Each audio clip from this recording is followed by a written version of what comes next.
The meeting will now come to order, and this meeting is being recorded, and I want to read to you that while the public is permitted to attend an open meeting, an individual may not disrupt a meeting of a public body. Should such disruption occur, all attendees will be cautioned that any further incident shall result in request that the offending party immediately leave the assemblage. But you all are welcome, and it's good to see you here. Would you all please stand now for the Pledge of Allegiance? Mr. Yarrington, would you lead us? I pledge allegiance to the flag of the United States of America and to the republic for which it stands, one nation, under God, indivisible, with liberty and justice for all.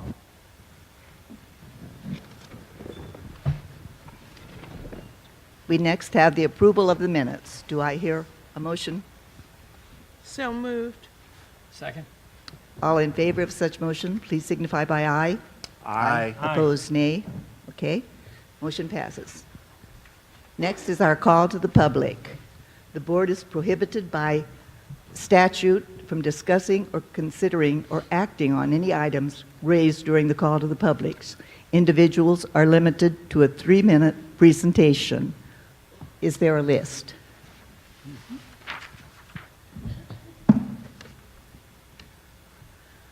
Diane Beecroft.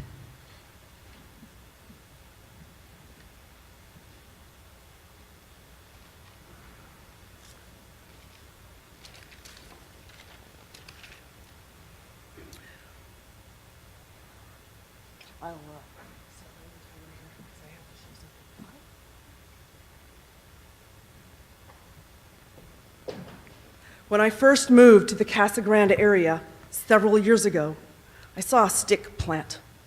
I thought, what's a stick doing sticking out of the ground? Not thinking it served any purpose, didn't bother me when I accidentally broke it off. A few months later, I saw another one of these stick plants and saw a flower bud starting to grow on it. And then, early one morning, the most incredible flower bloomed on this stick plant, the Pinioceras.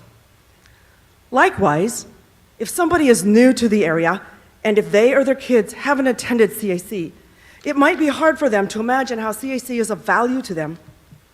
Besides the valuable mechanics, welders, chefs, nurses, artists, and radiology technicians that CAC trains and produces, CAC adds even more to the community. CAC is also an accessible stepping stone towards bachelor's, master's, and PhDs. The CAC Wall of Success is filled with wonderful stories of former CAC students. That is a drop in the bucket of the actual number of CAC student success stories. There aren't enough walls for them all. Let me narrow it down to my area. This is my 21st year here. I teach the several levels of chemistry that are needed to prepare our students to be doctors, physician assistants, dentists, pharmacists, vets. When you go to a doctor's office, a hospital, or a pharmacy in the Tucson, Casa Grande, or Phoenix area, I'm sure you've met some of our former students. In Pinal County, a good number of hospitals and doctors' offices are partially staffed by former CAC students, graduates. If you have had inpatient or outpatient services, chances are pretty good that it was a CAC graduate who provided you your medical care somewhere along the way. Just as there is a name for the stick plant, Pinioceras, there are names of my students that are in various medical fields or already finished and practicing. Doctors: Adam, Ruth Anna, Danica, Wilson, WK, Desmond. Dentists: Todd, Drew, Kia, Scott. Pharmacists: Matt, Jared, Charity, April, Amber, Athena, Carlos, Rick, Kimberly, Markeisha, Heather, Desiree, Jennifer. Veterinarian: Bernie. Physician assistants: Kevin, Alex, Robert, Ashley, Denise, JD, Rob. CAC is a major pathway to success. These are just some of the students I have known. This is just my story. Each faculty member has similar stories regarding student success. I am grateful for the part CAC has in the community and the difference it makes for us all. My hope is that as we need to go to the doctor or the hospital or the pharmacy, we remember the role CAC plays in providing these services for all of us. Sorry, I'm done. Tom Sorensen? Yes.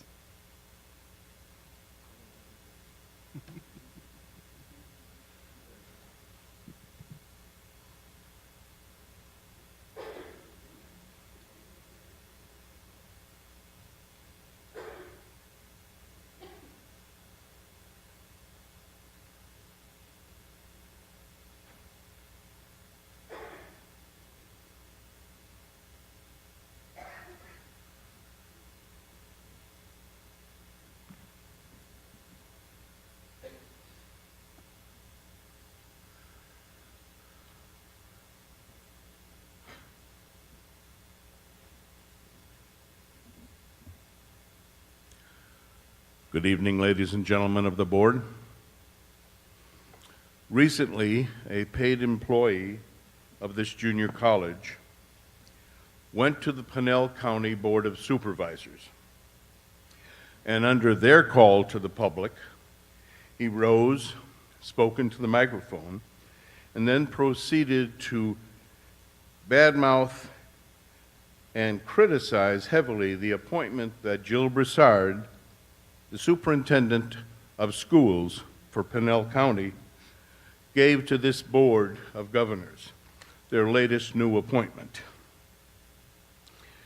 This person criticized Jill in that this person on the board was not fully vetted, and said there was a cloud over his head on his past character.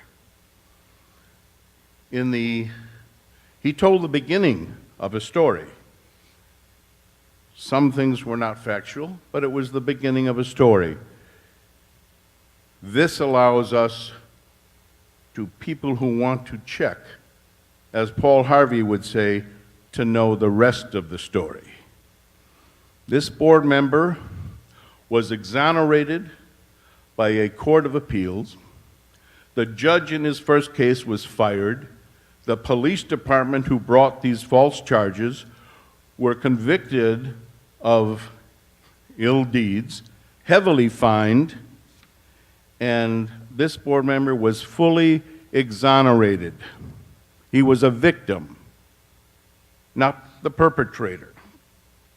So I have to thank the board if they in any way were responsible for this person going to the Board of Supervisors, because this has allowed the door to be sprung wide open so that everybody will and can know the truth about this fully vetted, refreshing new board member. Thank you.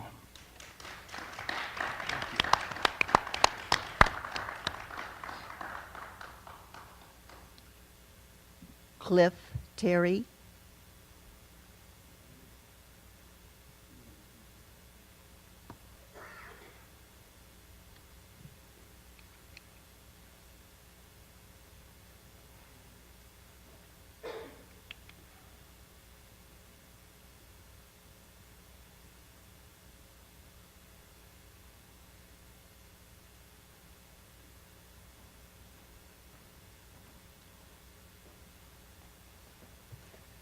Madam Chair, I'm Cliff Terry from Saddlebrook Ranch, and it's a pleasure to be here in these wonderful, beautiful facilities. It's the first time I've been in this building. It's a beautiful building, and I'm pleased to be here to observe it. I think that this could go forward into something big one day. I hope that, because the problem I've been demonstrating to this board for the past 6 months, I believe, that I've been coming to these meetings, and some people would like me to go away, I think, but we haven't seen the business acumen running this college to make this auditorium be filled with people in the future. The tuition is going up, the head count's going down, tuition rate, the amount of funds coming from the tuition are going down with the head count ratio. And They're expanding facilities too rapidly beyond that which is certain to be held in this time frame. We're only at 402,000 people in this county. They expected nearly 1 million. I don't see where it's coming from. The latecomers like myself are retirees. We have $500,000-$600,000 homes in our area. As a result, we're taxed very heavily. I pay $600 a year to this college alone. I pay $750 to all the K-12 schools in this whole county. I pay $980 to the governor of this county. So this college is consuming 62% of what the governor gets of the taxes that I pay.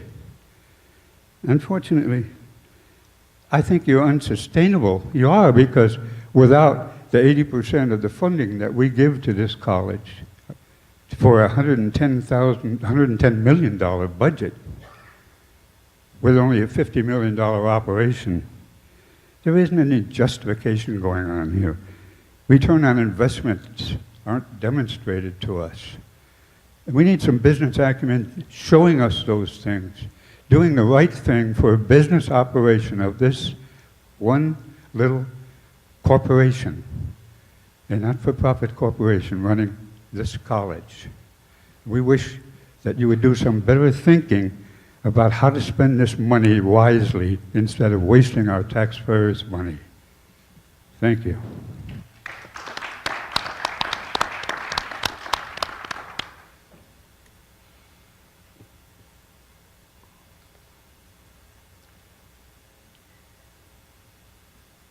Garland Shreves.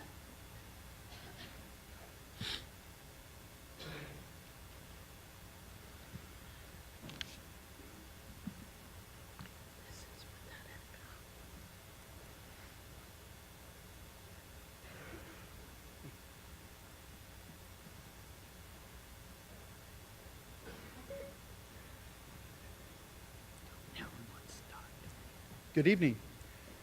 To the board, I would just like to say thank you for having this meeting this evening at 6:30. And I think if you look out, we have quite a few people here this evening. And I think that this is a great step in the right direction. Gladys, the last time I was here, I think it's no secret, and the staff here know that myself and our group have considered on many occasions recalling you. Mr. Gibson was very much a gentleman. After last meeting, he talked to myself, he talked to some others in the group. I've asked them to please give you and the board, you have a new board member, an opportunity, a chance to work together to try to address and resolve the issues that are out here. I don't personally at the moment support a recall of you, while I do definitely have issues with your leading this board, and I believe many of your decisions have been bad. I just thought it was important to let you know where I stand today and where the group, I think, is moving at this time. The other issue is raising the student tuition. I want to see this institution succeed. One of the things I think we should do is not raise tuition, because we want to encourage students to come here, and I think if you raise tuition, we're going to discourage students to come and participate. I'd like to see this board take a look at those programs that are not working very effectively and maybe reduce or get rid of those programs and take those funds, put into tuition, and even perhaps try to find a way to reduce the cost of tuition to create incentives to bring students to this institution and see it utilized in a greater capacity. So that's all I have to say. Thank you.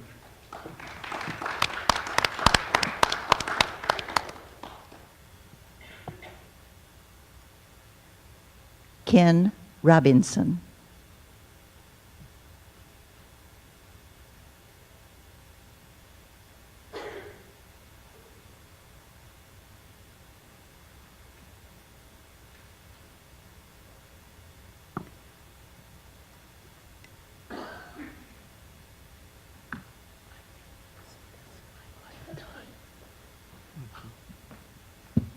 Good evening, board and community. I've got really one main thing I was looking at in the maintenance management program of this college. I understand you really don't have one, and I think you need to take a look at that. Spent a lot of time in the military, spent a lot of time in the aerospace industry, and we had a program, preventive maintenance. We did monthly, quarterlies, semi-annual, annuals, whatever, and I understand this college doesn't have one. Where I came from San Diego, we had a lot of organizations that had maintenance management programs. So therefore, you really are taking care of some of the issues that you've had in the past, especially the one building that you want to tear down. Don't think you really need to do that. Had a structural engineer take a look at that. There's nothing really wrong there that another $25,000 or $30,000 couldn't fix instead of tearing down a building and building a new one and wasting our tax dollars. I want to thank the board for finally opening it on up so to let the community talk first instead of going down through an agenda, voting on everything, irregardless of the input, whether it's pros or cons from the community. And that's what took place last month. To me, that's illegal. So I'm going to leave it in your hands to continue to have a little bit better open communications with the community.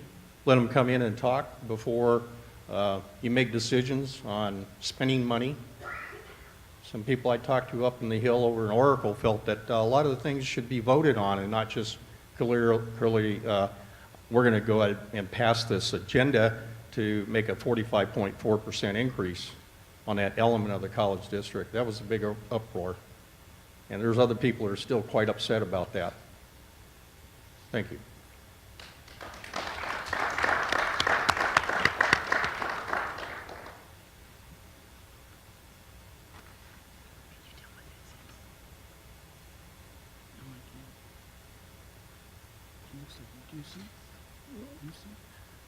I'm sorry, I cannot read the last name, but it's Justin Owisi.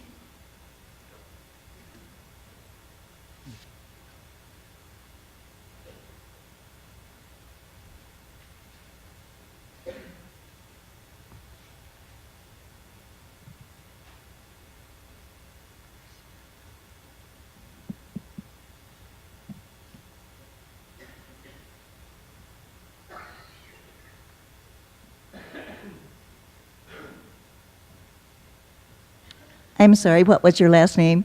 My last name is Delsey. Thank you. Thank you. I just came back to my community to buy a car and found it in disarray. So I'm happy to be back to support CAC and Gladys.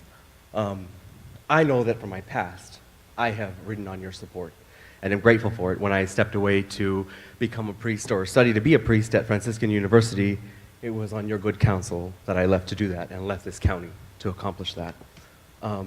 I would hate to see any of you leaders close doors to young women and men who want to better themselves for their community and for other communities. I'm grateful for all of your support, and I support you and hope that we continue to open doors and spend money right where it should be spent. And I trust that on this Holy Tuesday, God will send you good counsel for the rest of your careers here. And thank you.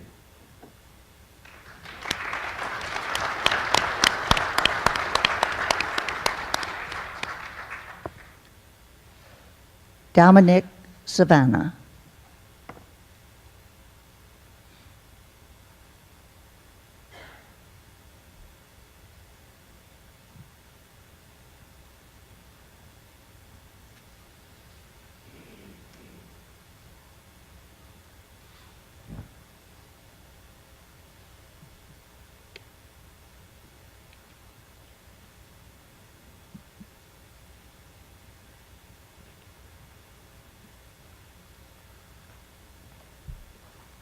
Thank you, Madam Chair and Board.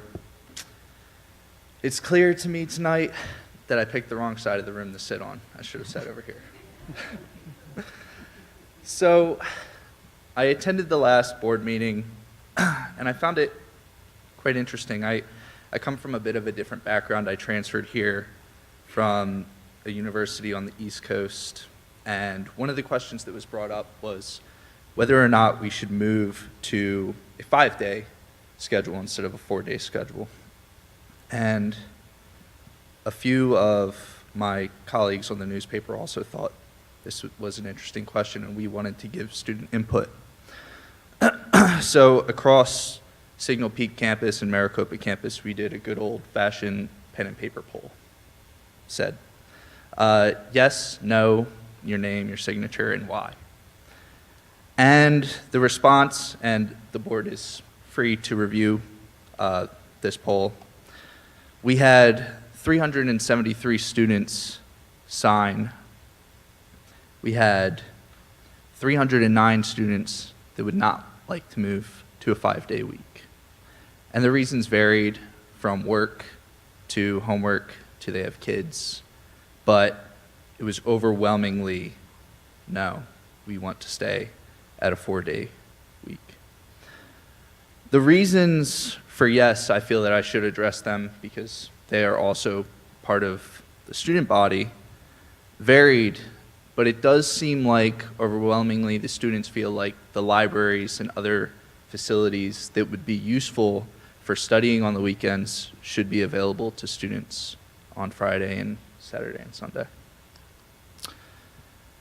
I also wanted to bring up another thing, if time permits. I started coming to the board meetings and I started following what was going on because I felt like there was an incredible amount of student representation at these board meetings and a lot of decisions. Not just the board, but the public wasn't hearing the student voice. And I feel like the move to a 6:30 time, while that's great for the public to be able to attend, is a way to remove the students from an ability to do so when they go to class and then they go to work afterwards. Now, whether or not this changes, I'm not saying that it should change immediately, and not even that the time in particular was the original problem. I think that their students are mostly not aware of when the board meetings take place, but I think it's something to consider that there is not enough student input at our board meetings. Thank you.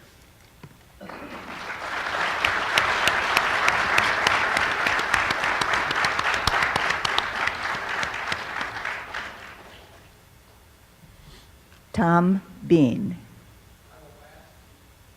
You said he'll pass. He said he'll pass. Go to the next. Craig Hiscox.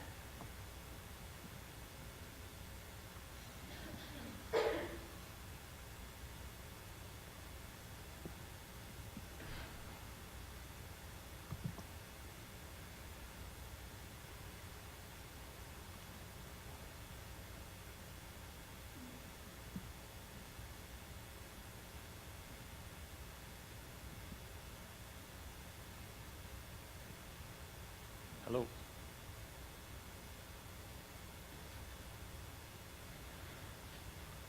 To me, one of the greatest opportunities in life is education, and I am thankful for this college and its people.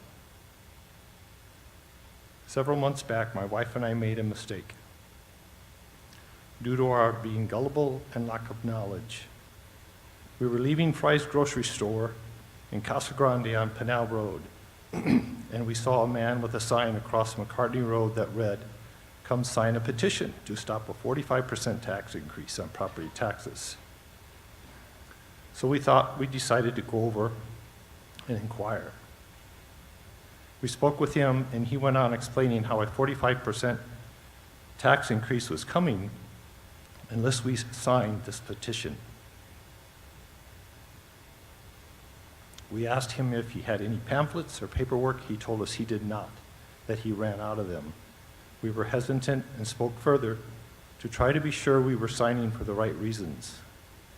We decided to sign the petition to stop this large tax increase, and that was our mistake. A few weeks later, we found out the facts about this so-called petition. It had nothing to do with property tax increase, but rather was a recall on board member Gladys Christensen. That was a huge mistake we made. We learned a hard lesson. To me, someone that would take time to do this, obviously has a total lack of respect and integrity. When we heard of this mistake we felt bad in our decision. We have known Gladys for about 30 years and have voted for her as a board member at every election.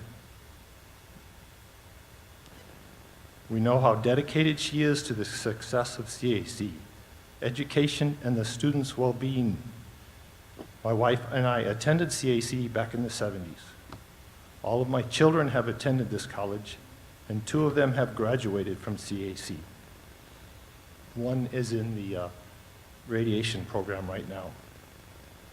I'm very proud of this education facility and fully support it.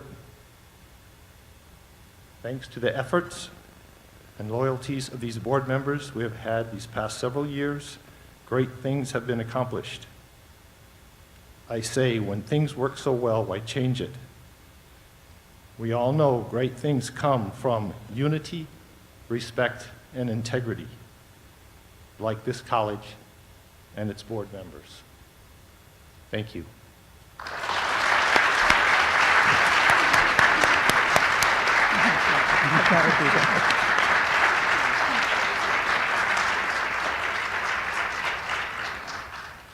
Pat Robertson. Chris Gillespie.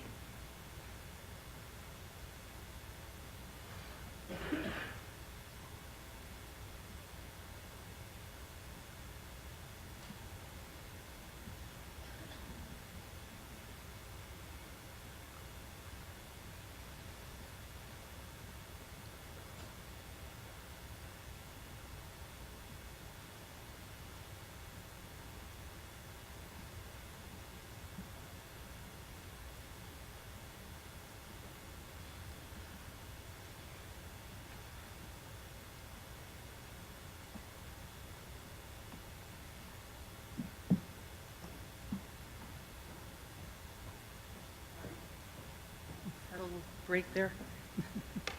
And I apologize for reading this, but I wanted to be sure that I didn't forget anything or muddle any words. But my name is Chris Gillespie, and I was born here in Pinal County and have lived here for 60 years. My grandfather, my father, my husband have all farmed here forever. I was a teacher for 35 years for the students of Pinal County. My own children attended CAC at one time or another, and in fact, I've taken classes here myself. So the point being, I have a deep attachment to the area and a commitment to the progress of this area. CAC is a big part of this community. For those that live here, they know that, and it's vital to the progress here. I'm concerned about the disparaging things I've been reading and the talk that I've been hearing directed at the board. I felt compelled to express my support for Gladys Christensen, a person I've known for 50 years. Gladys is a person of integrity and honor. She's extremely intelligent and thoughtful, and her judgment always is founded in facts and common sense.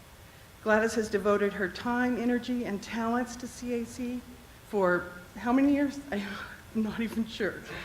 A long time, maybe since the beginning of CAC. One thing I know after 60 years of living is that that kind of selfless devotion is rare. I don't understand the opposition to her as a taxpayer. I hate to see the cost for another recall paid for, and I'm glad to hear that that is no longer an option. Glad to hear that. I figured it is much a waste of time, of taxpayers' money. When a person like Gladys Christensen is willing to give of her time and talents with honesty and integrity, we would be crazy not to accept that. Thank you.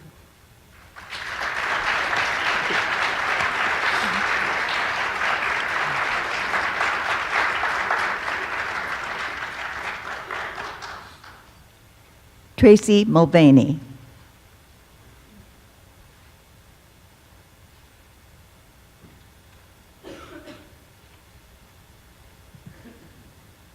Good evening, and excuse me, I have a cold, so. My name is Tracy Mulvaney, and not only am I a faculty member and student at CAC, but I'm a taxpayer in Pinal County. I'm here to support the continued responsible spending in education at CAC, not because it benefits me as an employee, but as Ben Franklin and Thomas Jefferson believed, the only way to preserve liberty and further democracy is through an educated citizenry. We all benefit from education, and it's time for those that believe that in financially supporting it, that we stand up. I am one of a majority who have been silent but will no longer remain so. The average taxpayer supports education and Central Arizona College, and no more was that evident than at the board meeting held only days after Pinal County residents received their tax bill. There was not one call to public about the tax increase, not one. In speaking today about responsible spending, I absolutely urge the taxpayers of Gladys Christensen's district to oppose the signing of any petition should one happen. This is where Garland Shreves, you threw a monkey wrench in my speech, but I asked the citizens to follow what the Citizens for Fair Taxation, to follow the lead that Mr. Shreves has presented for us today, and put their efforts into, and their due diligence into finding somebody to run for the board who may support causes that are more in line with them. I'd like to thank Gladys Christensen for her 30-plus years of service, Jack Yarrington, my sister in the love of education, Deborah Banks, and my representative, Rick Gibson, for weathering this past year. No matter what side you have stood on issues, you have had to take a beating by somebody, and I appreciate that. I want, Mr. Gibson, you are my representative. I voted for you. I will vote for you again. I have been so lucky to know and learn from you. I was in your Master Gardener's class 8 million years ago, and I want to assure you that the reason you were not recalled wasn't because of inclement weather, which was reported in the paper. It was because the people of Pinal County and the people of your community know that you are a man of integrity, you're responsible, and you care deeply for this community. I'm very happy to hear that it seems like there's more maybe of a cohesive nature, and maybe we can work together, and that is our goal always as citizens and employees. I thank you, the board, for listening not only to the vocal minority, but also the silent majority and those of us who have voted for you along the way. Thank you.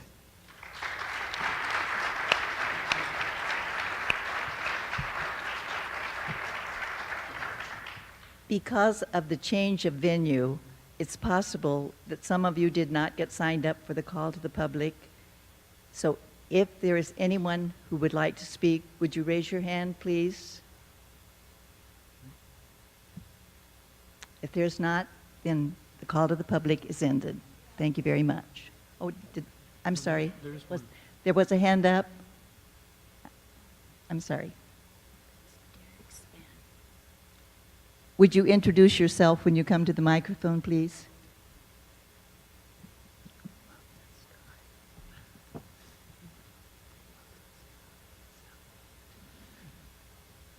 Derek Spann, Professor of Sociology and Philosophy at Central Arizona College. I was asked to speak very briefly, but when I arrived here, I hadn't prepared anything and did not know that I was supposed to sign in. But what I wanted to do was express my appreciation to Gladys for the work that she's done for Central Arizona College. And I met Gladys in an interesting kind of way. We were getting ready for a board meeting some years ago, and Gladys came up, and I came up, and I got ready to shake hands with her, and she moved my hand out the way and said, "Do you know how to do a soul shake?"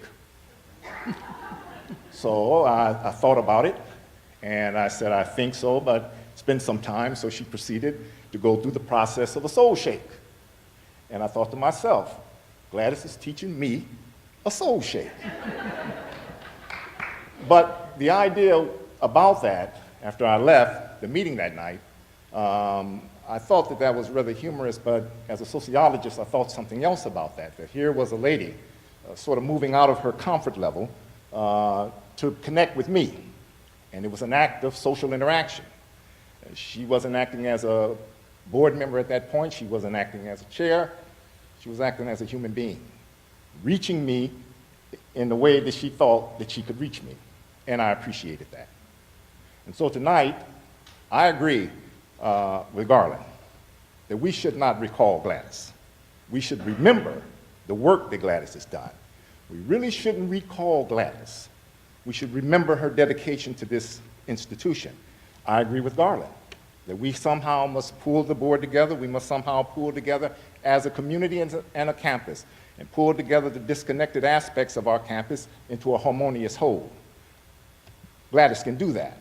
And so tonight, I agree with Garland that we must work together, we must cooperate together, and there is no need to recall Gladys. Gladys, as Garland has indicated, and I agree, is not the problem. Gladys is the chair of a board of directors who have been called by the taxpayers of Pinal County to solve problems and not create them. Thank you.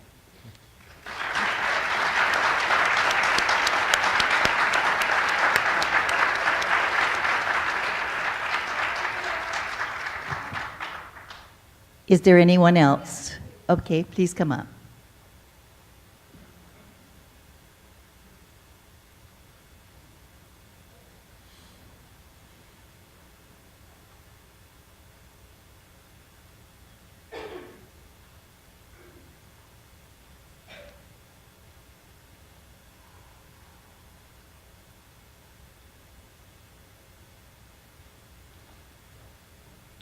Please state your name. Madam Chair, board members, attendees, my name is Barbara Sorensen. I feel there's an injustice going on and a miscommunication. When we speak about taxation, we are not saying close down CAC. We want them to survive. We appreciate what good they have done for the community.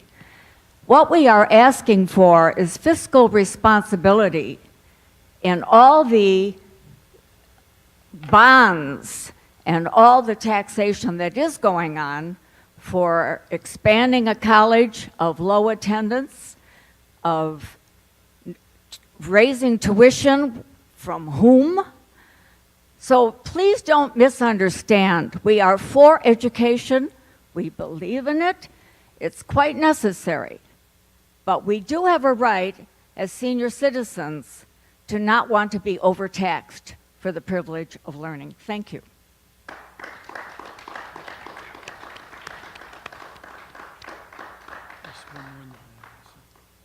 Please.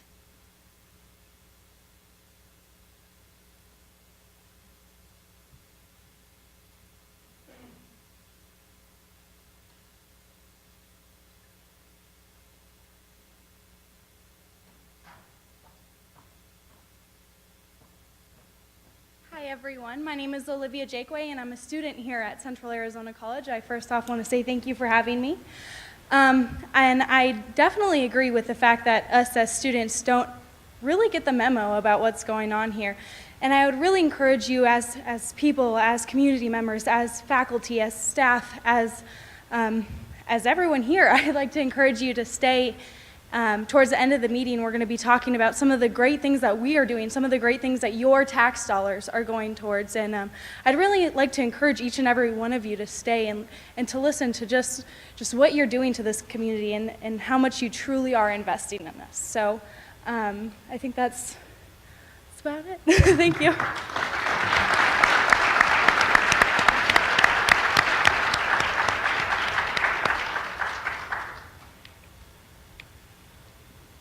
Anyone else wish to speak?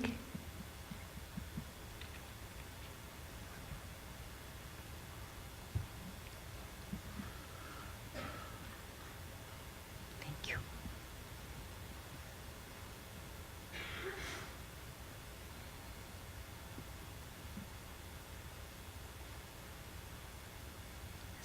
She's getting your names.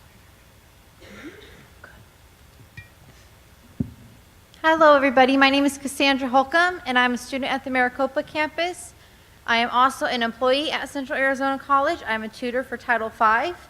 And I just want to speak on behalf of what Dominic talked about earlier about how we should expand the college for 5 days a week. I believe that, as he stated, that we should still stay open Monday through Thursday, but maybe possibly have the learning centers open on Friday and Saturdays for students to come in and get tutoring help because, they do have families, they do have jobs, they have other obligations to fulfill throughout the week, and Fridays and Saturdays might be days that they can come in and get the help that they need. Because even though we have an online tutoring system for them to submit essays through, it does not always help them because depending on the reading level, they might actually need to come in and get that face-to-face interaction with that tutor. I also wanted to speak on behalf of what Olivia just stated. We will be talking about at the end of the meeting about what your taxpayer dollars are actually going to, and you actually are supporting education and students that want to succeed. And I believe that's all I wanted to say. Thank you.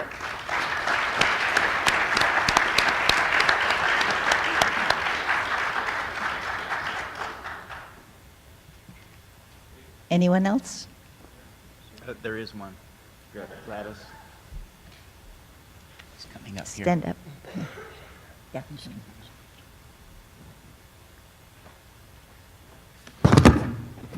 Hi, my name is Brian Lord. I'm a former student and graduate in the nursing program here at CAC. It seems to me there are two issues that I would like to just provide some input. I do not have the reports, the paperwork, the studies, but my understanding is that the science building, the old science building, the S, is a health hazard and it is ready to come down.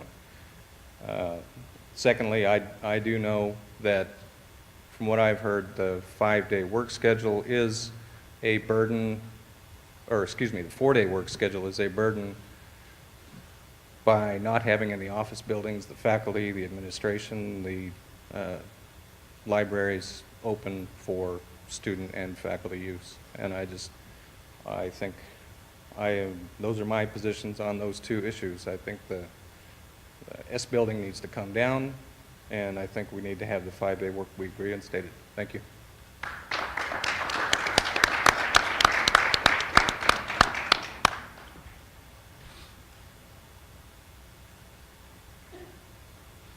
Anybody else?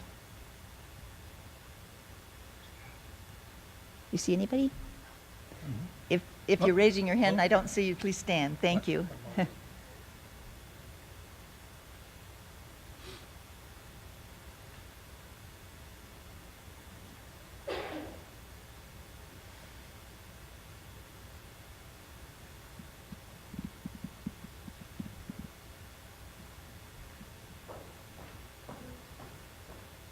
Audrey Saavedra.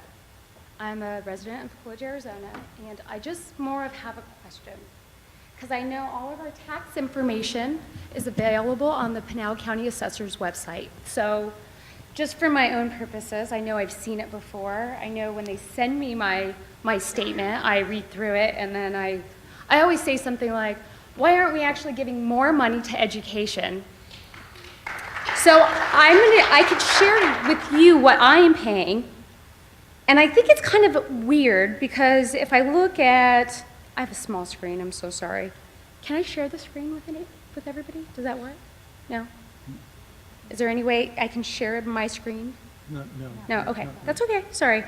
So for Pinal County, for 2015, I'm paying $209, Pinal County $11, Pinal County $7. They're for various things, I don't know what the differences are, but school equalization is $28. The city of Coolidge gets $110. Coolidge Unified School District gets $256. Coolidge Unified School District gets another $74. Pinal County Junior College, $131. And Pinal County Community College, $19. Fire District, $3. Central Arizona Water Conservation, $8. Pinal County Library, $5.54. I think that should be increased dramatically, but that's my own personal opinion. Pinal County Flood, $9. Central Arizona Cabot is $2.86. So I'm not saying people shouldn't be worried about their taxes, but I think maybe we should look up to see exactly how much people are paying. When I think about all the time and effort people are putting into to kind of come and be upset about this, I think there's probably very positive ways to do this. I think about gas that people are spending to come back and forth. I think $131 is not very much, is personally what I'm saying. And I don't know where people are getting these numbers from. I know other homes in my area are a lot less expensive, and I don't know where all the $1 million homes are that are putting people in the poorhouse as far as their taxes are. But I think my question is, who is paying $50,000 to this community college, and why is it that this is such a big deal? It's just a question, and I'm not trying to be nasty to anybody, but this is something that's really bothersome to me. But thank you.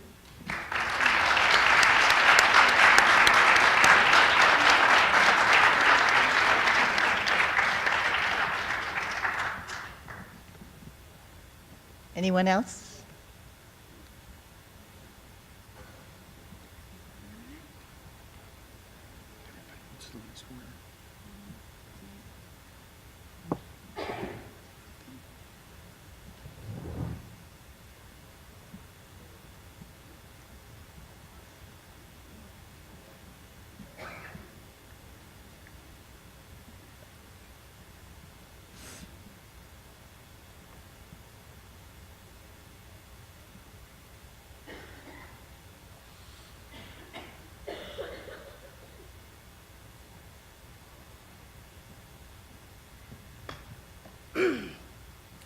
Hello, I'm Dr. Christina Dumas. Board, community, guests. We've been coming here off and on for the last 5 years. I'm really impressed with how many people turned out tonight. It was not for a tax issue. I have not seen a lot of you here. And I'm really not prepared to give you all the facts and figures. I put a lot of them in editorials. And it's not so much the tax issue here. It is a concern. It's the fact there's no fiscal accountability. That is what we're all about. This is a college. Enough. This is a smaller college, and they're losing the students, sadly, because I believe in education. It has a $110 million budget. And I just ran across the figure, was at Mesa Community College. It has twice as many students and works off of a $40 million budget. And again, I don't have my exact figures in front of me, but I would encourage all of you students to look and compare the cost of this college to other colleges in our area. And money does not necessarily equate to education. You can go into a one-room school, even with our little phones and everything, and you can get an education if you want it. But the people of this county, they're not only increasing our property tax, which may not be a lot to you, but to someone who is on an $800 a month Social Security check, that little $50 more a year means they may not eat as much as they need to. So you need to think about that. And education, again, does not depend on the amount of money. They need to be fiscally responsible.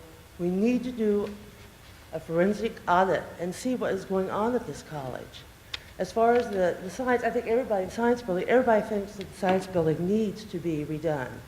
But the cafeteria, there's nothing structurally wrong with that. And one more thing before I get down here, because one thing I do remember. Last year when we were doing this tax increase, if those of you who read the newspapers, the college was saying it's because they didn't get the money from the state. Well, I went back and I looked to see how much money they didn't get from the state. Because, you know, Governor Ducey is real tight with his money, or our money. And it was only $120,000 they didn't get. So guys need to research. You're in education. You need to research some of this. And you need to hold these people accountable. And that is why we have been coming up here for years to hold them accountable. But I am really glad to see you all gotten involved now. And one more thing before I get off of here. This $2 a unit increase in tuition is to pay for a bond. For one building you definitely need, the other one you don't. And this is like the third increase in tuition. That should be a concern of yours instead of a 4 or 5 day work week. the concern that it's going to cost your parents more to get this. Thank you.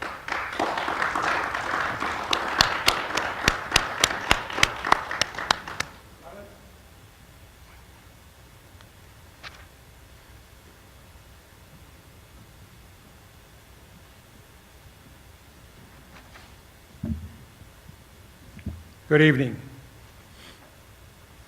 I guess I'm a blast from the past. Do you know what a half a century is? Please state your 50 years. I have been involved with the college for 50 years. I was here on this hill with Dr. Pence when we looked down and he asked me, "Are the students here?" I said, "Dr. Pence, you see all the tumbleweeds? Every tumbleweed has a student behind it, but they're not going to come to us. We're going to have to go to them." Now, I have a lot to say, but I've only got a few seconds. You're experiencing opposition, Madam Chair and Honorable Board. It's the responsibility of the board to work things out. And let me tell you, we had opposition, and you think we didn't. But strategy was what overtook that opposition. If the community doesn't get involved, you get no place. If Cuba can export doctors all over the world, and we can't even export a mechanic or a science teacher or whatever, we're in trouble. And when we depend on other countries to support us, the technology that we need to survive, we're in trouble. We have to depend on these community colleges because they're the only ones we can afford to attend. We can't afford to go to the universities. We are losing talent because our students can't go to the universities. I had a call once from ASU. I went to ASU, NAU, the U of A, Durham's Business College in Albuquerque, Golden Gate in San Francisco. I went to all of these. And believe me, if we don't support our institution, this country is going to be in great difficulties. And so the board needs your support. The board needs to work together, and the board has the responsibility of working out their problems in order to save this country. And I know what that's like. I'm a veteran, Korean, and I come home and I meet Dr. Pence, and what does he tell me? He said, "Bill, I don't think we have a chance." Why? There's opposition in this county to this college. Now, can you imagine that? He discovered that not long after he got here, and he said, "How are we going to beat it?" I said, "We planned our strategy 2 years before we built the college, and 2 years after, well, in about 72, we implement that strategy and beat that bond issue by 90 votes. It was called fraud and taken to court and held up for some time. In fact, it cost us $2 million because of the increase. My time up? You bet my time is up. I've only got 50 years. Anyway, it's good to be here, and I wish you had known Dr. Pence.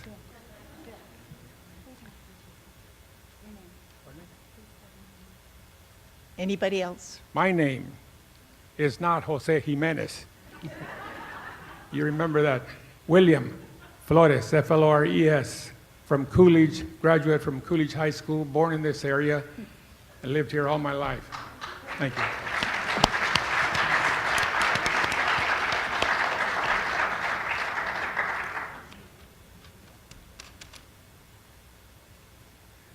Okay, I think the call to the public is complete. Oh, I'm sorry. Don't end it yet. You have 3 minutes. Introduce yourself. My name is Veronica Duran, for those of you that don't know me. And I'd like to just take a couple minutes. I'm totally not prepared for this, but I want to take a couple minutes and kind of tell you about some of the positive things that Central Arizona College does. I've heard many people, many different meetings of these board meetings saying that our enrollment is declining. Yes, but I encourage you to go to our fact book and take a look on our website at our fact book. And if you look at our graduation rates, they're climbing. So you kind of think about that as like, no, we might not having them enrolled, but guess what? They're graduating. And every time you go to a pharmacy and you get your prescriptions filled, or you go to the doctor and you get your vitals taken, or you go to the grocery store and it's nice, clean, it's being managed very well, think about where those individuals are being educated. While I've been working here at Central Arizona College, I've been employed in several different roles. I've been working in registration, I've been a recruiter, I've worked in outreach, community outreach. And I remember one conversation with the first week that I was in community outreach, being out and talking to an industry, out in the industry. And one of the comments that they made was they have difficulty finding employable employees that they can keep. And they were really, really wanting CAC to help with that.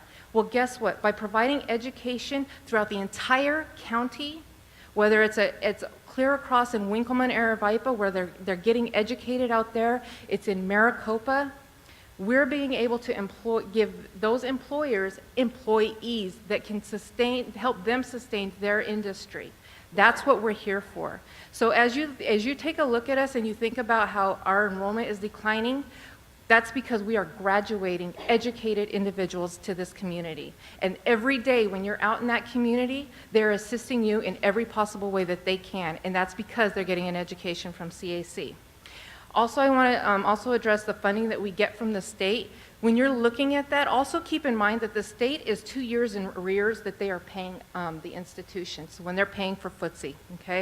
And that's something that's not always known. So yes, we all need to be educated on our facts when we're getting up and communicating that to people and to individuals out there to know everything about what we're talking about. So please keep that in mind. Take a look at our facts book on our fact book on our website and look at our graduation rates and how we are helping individuals out in this community. Thank you.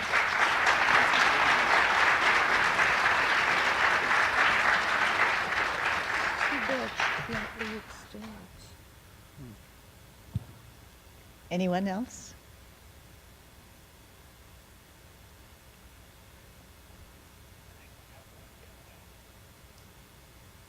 No. Okay, am I missing anyone? If I am, stand up. Okay. Call to the public is complete. And next on the agenda is the AADGB representative report. Mr. Yarrington. Thank you. Yes, we did have a meeting on March 22nd. We normally have one every 2 months, a very productive meeting. Out of the 10 community colleges representing the state, 8 of them were there. We discussed several items, 3 in particular I made note of. First one we spent a lot of time on, actually half the meeting, talking about should we raise tuition. Well, I don't have the totals yet because they haven't all decided, but at that particular meeting on March 22nd, 8 out of 10 community colleges, 8 out of 8 there, said they planned on raising tuition from $10 to $2, depending upon the location. Second item we discussed once again was the problem we're having with our GED and our adult education programs because of the new type of testing using a computer where many of our people going back for a GED, trying to get graduated, have to take the test using a computer, and many of them cannot utilize that. So our rates went down probably 92% of people getting GED certificates last year. Third item we discussed, comes up every year, should we allow guns on campus? A rather lengthy discussion on that, pros and cons. One item which I wasn't aware of, if you have a campus that has a through street, such as we do in Apache Junction, you can't stop guns from coming on campus because it's a city street going through the campus. So it's pretty tough to say no guns. ASU is a good example. 3 or 4 streets go through ASU. So it's very difficult to control guns on campus. no decision was made. I doubt if we ever will make one, but they were interesting comments. So those were the 3 items that we spent a lot of time on. Looking forward to our next meeting. Thank you. Thank you, Mr. Yerington. Mr. Gibson, is there a Pinal County Alliance report? Madam Chair, members of the board, members of the audience tonight. The Pinal County Governmental Alliance in the past has met in regular meeting, but recently decided that they would move to a different format and are meeting as needed. And there has been no meeting of the Pinal County Governmental Alliance since last reported last month.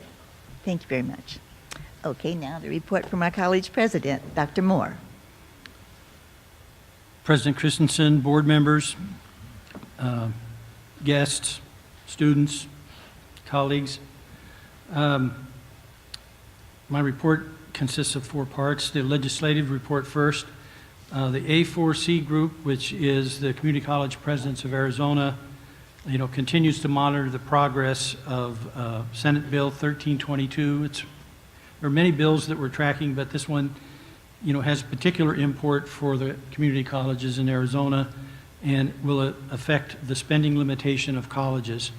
And the provision that is of critical importance in this is it helps our colleges to be recognized for the difference in costs in delivering career and technical education courses versus the lecture test format of academic courses. And last Monday, there were 2 versions of the bill originally, one from the House and one from the Senate. The Senate bill is survived. Last Monday, it was scheduled to go for its 3rd read in the House, and I heard last night that it has been passed through the House and is now before the governor. And so the A4C group continues to rally support for this bill because it will allow us to build a budget limitation that will take into account our vocational and technical courses, which are much more costly to deliver. So hopefully that will, I'll have better news next month on that one. District update. The college just returned yesterday. It seems like a lot longer now, but yesterday from spring break, and we're now kind of sprinting to the conclusion of the spring semester with commencement, which will begin on, will be held on Friday, May 13th, and I invite everybody here, if you really want an uplifting experience, come to commencement. It's the most joyous day in the college calendar. But it's only 7 short weeks away, so students, you better pick up the pace. The college held its 3rd annual tribal summit at the Maricopa campus recently, since our last board meeting. It was a huge success and very appreciated by all the attendees. And I want to give a special thanks to Vice President Cardenas and Vice President Gilliland, who really carried the banner for that and really helped build that connection with our tribal communities. We're getting ready for our spring awards at various campuses across the district. There will be ceremonies on each of the 5 campuses, recognizing the achievements of our students throughout April.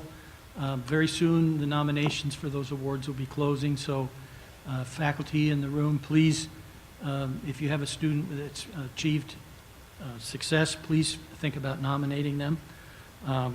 And to the public, these are open events, and we encourage you to come to those.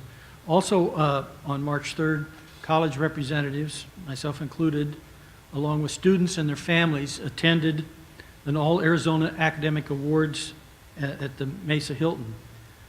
A number of our students received 1st team, 2nd team, and 3rd team All-Arizona honors, along with scholarships towards their future goals. Many of them, and most, transferring to our state institutions and some out of state. In addition, the Central Arizona College Foundation held its annual membership meeting and dinner on Wednesday before spring break on March 9th. The college is very grateful, for the generous support of its foundation members who continue to show the college and the Promise for the Future scholarship program in particular great support. We're very grateful and like to publicly thank them. Under correspondence to the board, there's a letter in your board packet from Melissa Hypricht, the Associate Vice President of Enrollment Management of the Minneapolis College of Art and Design, to Joseph Dutra from our SMC campus for a scholarship providing $60,000 towards tuition beginning with the fall 2016-17 academic year. The scholarship is for a maximum of 4 years, providing $7,500 per semester towards a Bachelor of Fine Arts at that college. Our congratulations go to Joseph for that.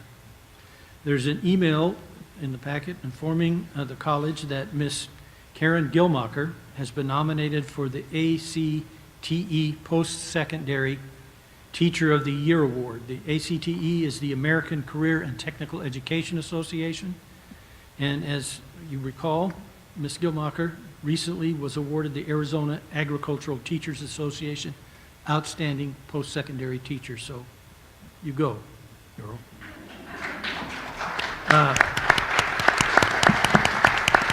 There's a letter from the Casa Grande Community Hospital Foundation thanking the college for its support on the 3rd annual Casa Grande Half Mile and 5K event. That event was able to raise $11,600 for free screening of mammograms and other diagnostic services at the Casa Grande Medical Center. You also have an email from Chrissy Davis of Spokane Falls Community College acknowledging the hard work of Derek Spann and Megan Purvis, 2 of our employees, while attending the Narcotic Administrators Institute in Mesa in February, and their contribution to making the Institute a great success. There's also a district-wide email that originated from Ms. Heather Moulton, CAC's Professor of English and Literature and Phi Theta Kappa Advisor, about the awards received by our students and the chapter at the Arizona Regional Conference held at Mesa Community College. And if you'll review that, there are so many names and awards listed. I'm not going to read them all this evening, but we took away about 6 major awards. And congratulations to our Phi Theta Kappa group for their wonderful performance there. Now, the next item is the association reports. And first to come forward is the support group, Christina Rosenbaum.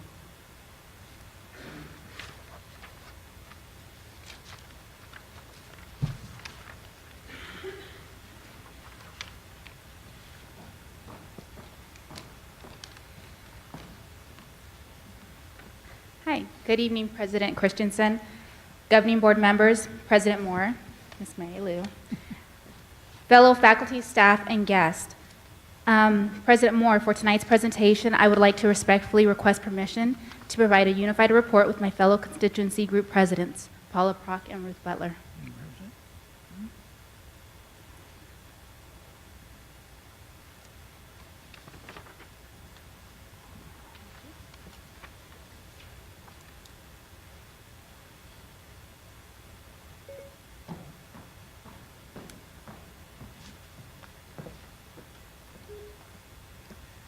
Good evening, board members, faculty, and staff. Now, although I am MTSA president, this statement that is going to be presented is a combination of all 3 group presidents. And thank you for allowing us to present a unified report tonight. Before we begin, we would like to state up front that it is not and never will be our intention to maliciously demean, embarrass, or disrespect any person. However, tonight, as representatives of college faculty and staff, employee group presidents have been charged with bringing forward a vote of no confidence in our recently appointed board member, Mr. Richard Casalata. In keeping with the ethical standards of any governing board membership, we are compelled, as part of our shared governance, to bring these issues forward. Employees recently brought forward dire concerns regarding Mr. Casalata. Our 3 employee groups then voted to determine whether they have confidence in the governance provided by Mr. Casalata. Of the 292 employees who voted, 90% expressed no confidence in his leadership, 4% indicated confidence in his leadership, and 6% abstained. To put these numbers in perspective, full-time faculty, managerial and technical staff, and support staff totaled 348 people when the survey was conducted. Speaking of the survey was conducted electronically using a system designed to prevent duplicate votes by any single participant. The survey allowed each member 3 choices in his or her vote: 1, no confidence; 2, confidence; and 3, abstain. Based on a significant majority responding in the affirmative that they have no confidence in Mr. Casalata as a governing board member, it is incumbent upon us as constituency group executive officers to present the group's stated issues and concerns to you, the college governing board. A letter voicing our constituency group's vote of no confidence in substantial factual detail and verified by public record and public record requests was sent to the governing board president today. At this time, we would like to briefly summarize a few of the issues that bring us here tonight. Mr. Casalata's employment history and application for board membership submitted to Jill Broussard, Pinal County School Superintendent, appears to lack transparency and veracity by omission. A financial history which raises many questions regarding financial acumen in order to make sound decisions about the college's complex financial matters. Facebook postings posted after his appointment are antithetical to the values of the CAC community. Screenshots are in the letter. Views on Title IX are in conflict with the college's values of respect for others and for providing educational opportunity for all Pinal County residents, regardless of their background, race, or gender. Inflammatory public statements causing embarrassment to the college, conflicting with board policy, and seemingly designed to undermine and discredit other board members, specifically College Board Policy Number 7 and College Policy Number 130. Demonstrated behaviors that conflict with our accrediting agency, the Higher Learning Commission standards, specifically HLC Standard 2C and 2C3, thus possibly jeopardizing the college's accreditation.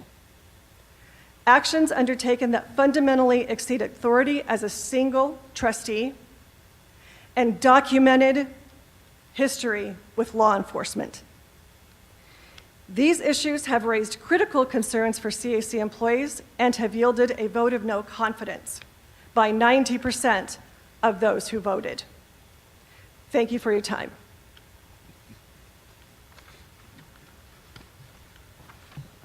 Thank you, and this concludes our reports. Madam President, that concludes the President's report. Oh, no, I take that back. We do have a student from our Santan campus, Kyra Cortez, student leadership.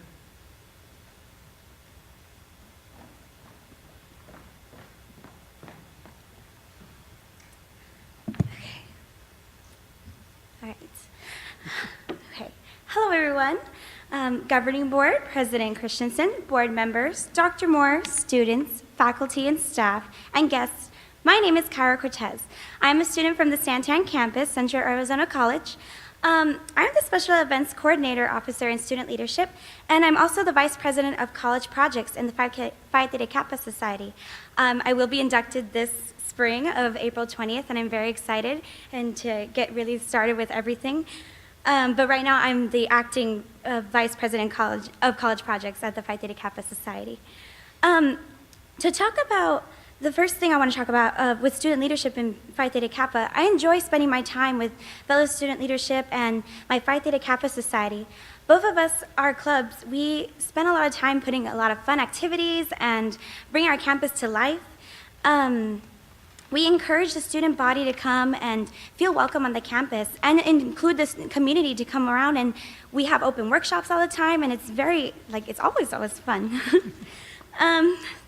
So the first thing I want to talk about on student leadership, we participate in a lot of events, and just last fall, 4 of us leaders went to the Prescott Leadership Conference.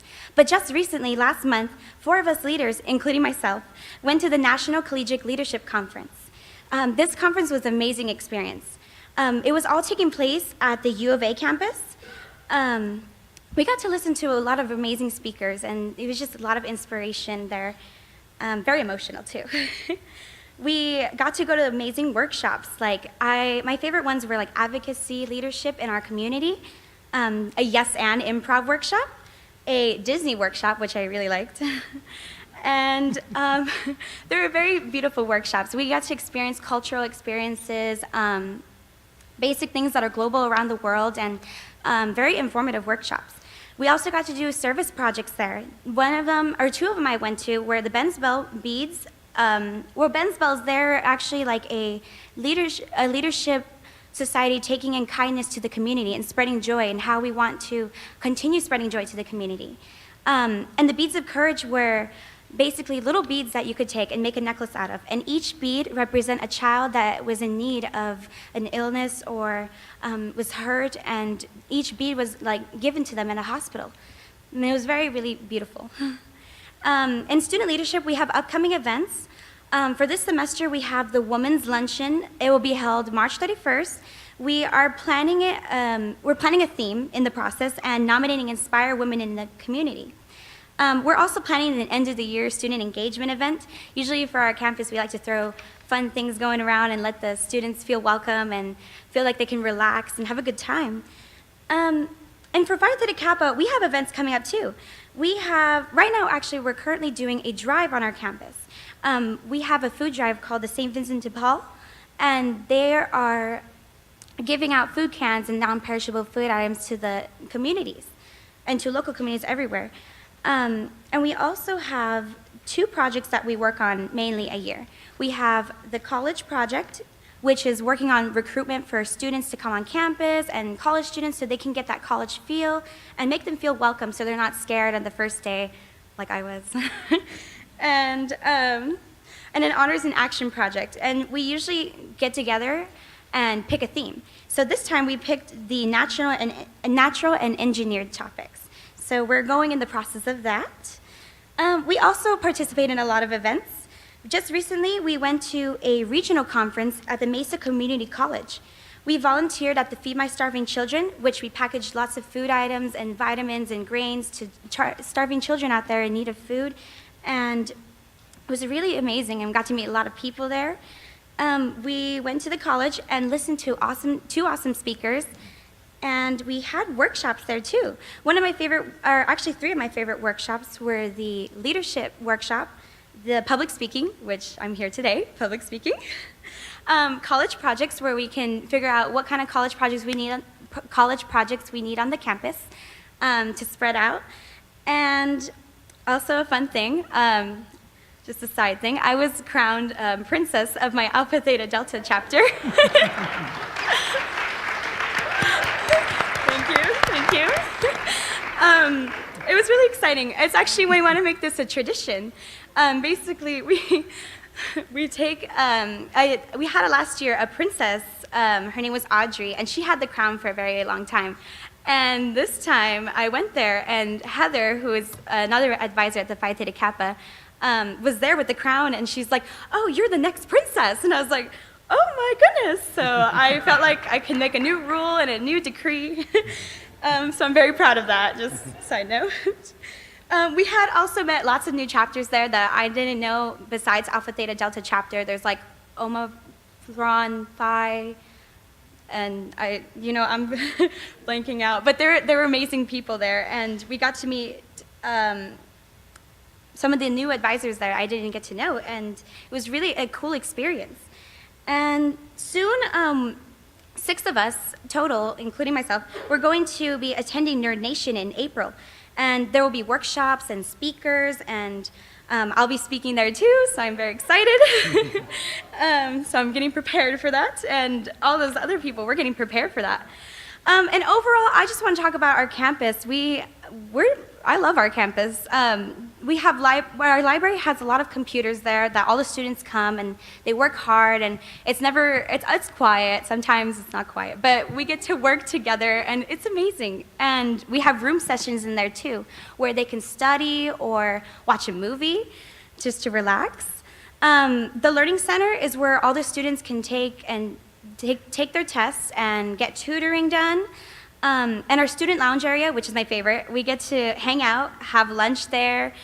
Students get to play games that our student leadership provide, like pool, video games. We have volleyball equipment, so we want to pull that out too. And we chat before classes too, and I love meeting new people there on the campus.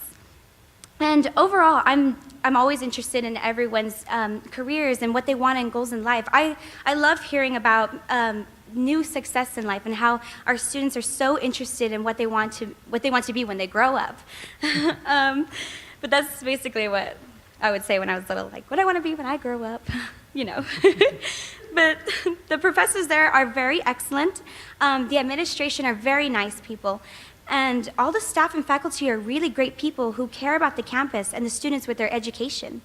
Central Arizona College is just fantastic, and with everyone there together, it just brings life to the campus. We have so much potential and a lot to offer for the students. So overall, I love my college. I'm proud to be a student at Central Arizona College, and thank you everyone, and have a good evening.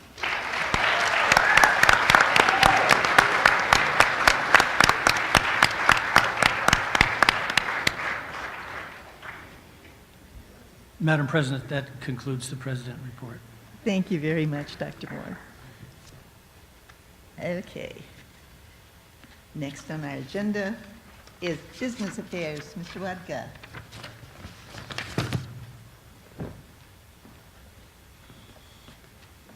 Now, how do I follow up to that? I haven't been elected a prince of anything lately.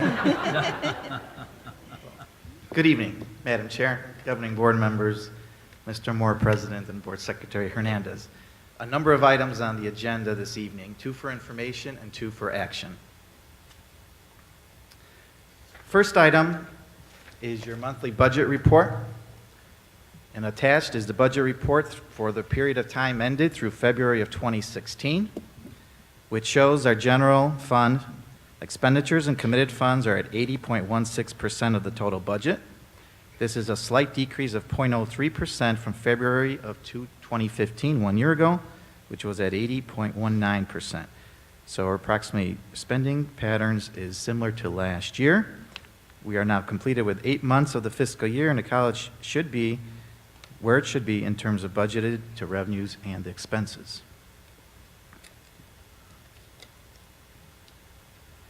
Moving on to the second item are the awarded bids over $20,000. 3 of them this month. First one is Curriculum Design Services from the CAC grant for Maytech out of Tempe, Arizona, in the amount of $396,076. This is to contract for curriculum design services for the CAC grant. Second item is to resurface parking area, Casa Grande Center, Sunland Asphalt, Tempe, Arizona, $57,374.29. That is obviously to resurface parking lot for the Casa Grande Center. And the last one, Microsoft Licensing, SHI International, Somerset, New Jersey, $37,750.73, and that is to renew our annual license, Microsoft Licensing, for the entire district. Any questions on the 2 reports? Any questions? No, thank you, Mr. Wadka. You're still on with the next. Thank you. item. Next item is resolution refunding of general obligation bonds, Series 2016. I will have Nick Dodd from RBC Capital come up and do a presentation for the board. But let me just tell you what this is. This is an ample opportunity with the low interest rate environment to refund a portion of our general obligation bonds. Our general obligation bonds are the bonds that were voted on by the taxpayers back in 2008-9 timeframe. We issued a number of bonds in 2009 The remainder of them were issued in 2012. At this time, we have a wonderful opportunity to save over $3 million in future interest, meaning the secondary property tax rate, which is on everyone's tax bills, we would see a decrease in the future on these GO bonds, since we can decrease a total amount due by over $3 million. So I will let Nick present and show us how he is planning on doing that and saving us $3 million in future interest.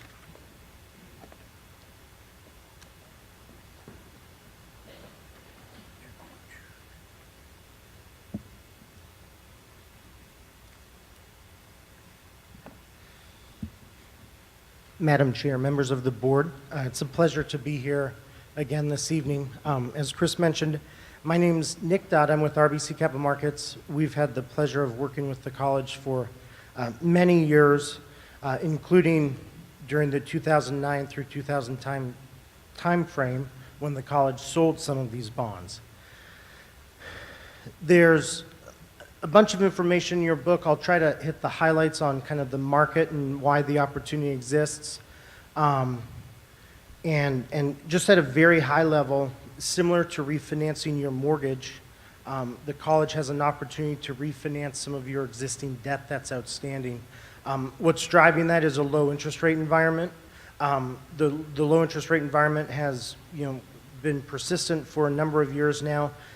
We've, at staff's request, continued to monitor it, and the refinancing opportunity has now gotten to a point where the savings have gotten sufficient enough that they meet some metrics which other governmental entities around the country use to measure savings thresholds, and you now exceed those thresholds, and as such, we're bringing forward this resolution for the board's consideration. Just a couple slides in here that I'd try to hit on. This is a chart of interest rates over the last really 8 years now at this point. You can see leading up to the financial crisis, moving left to right on the chart, interest rates were significantly higher than they are today.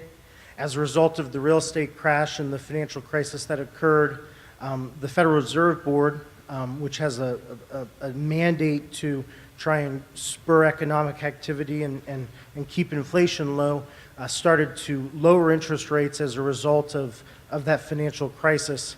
And over really the last 5 years since the financial crisis, took a number of actions to try and spur economic activity. They finally started to take hold. However, the low interest rate environment that exists in the United States and frankly around the world remains today. In part, the U.S. economy is fine and frankly growing at a, albeit slower pace than some people would like, but the world economies are slower, particularly Europe and China, and as a result, interest rates have remained lower than frankly most people expected. The board probably remembers in 2014, we did refinance some of your revenue bonds. This is similar to that time, similar to what we did then, except these bonds that we're looking at refunding, I'll get into the specifics of that at a high level, but then I'm happy to get into any amount of detail the board would like. A portion of those bonds now make sense to refinance.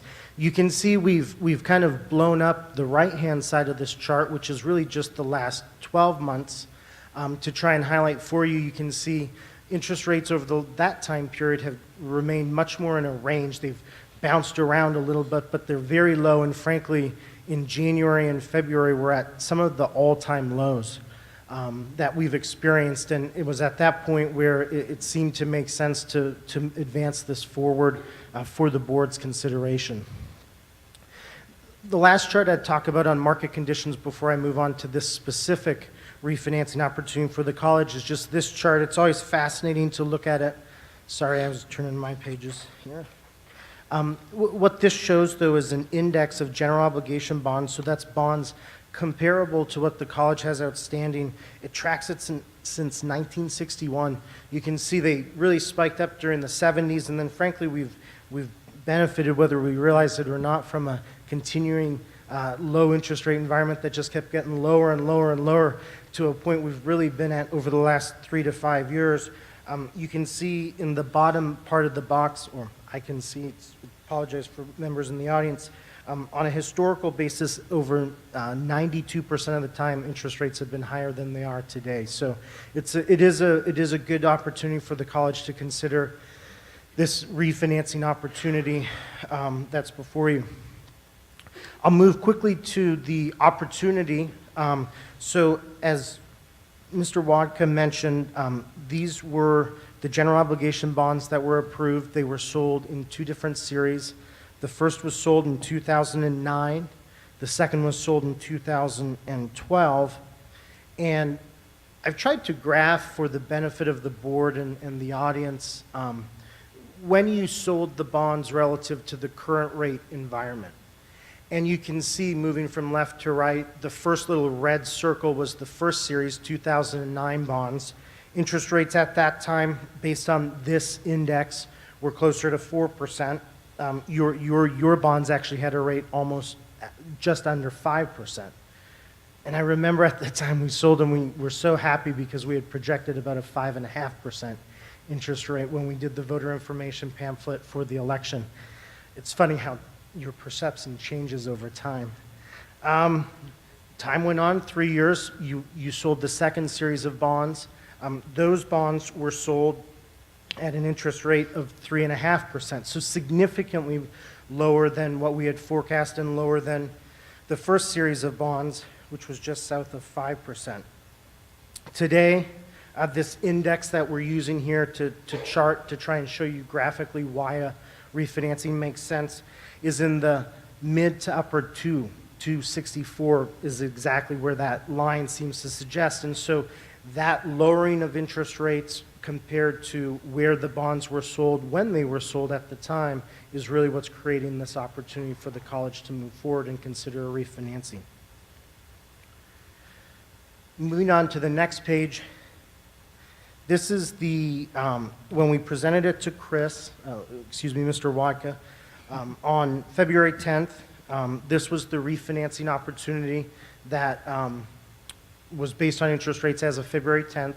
And so you can see that based on a refinancing of, and I'll go back to, just for the benefit of the board for a moment, this slide here.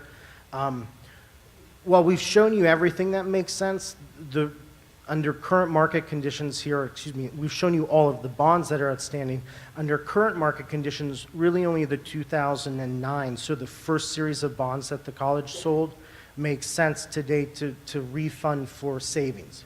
And so when we look at some of these numbers later in the presentation, you'll notice that we're really just looking at approximately 30 million of the bonds that are outstanding, which is a much higher amount. And that's why, because you can see as the rates went down and you sold the second series, there's just not savings there. And so the recommendation would just be to consider the ones that save money for the college and the board, and frankly, the residents of the district who pay the property taxes.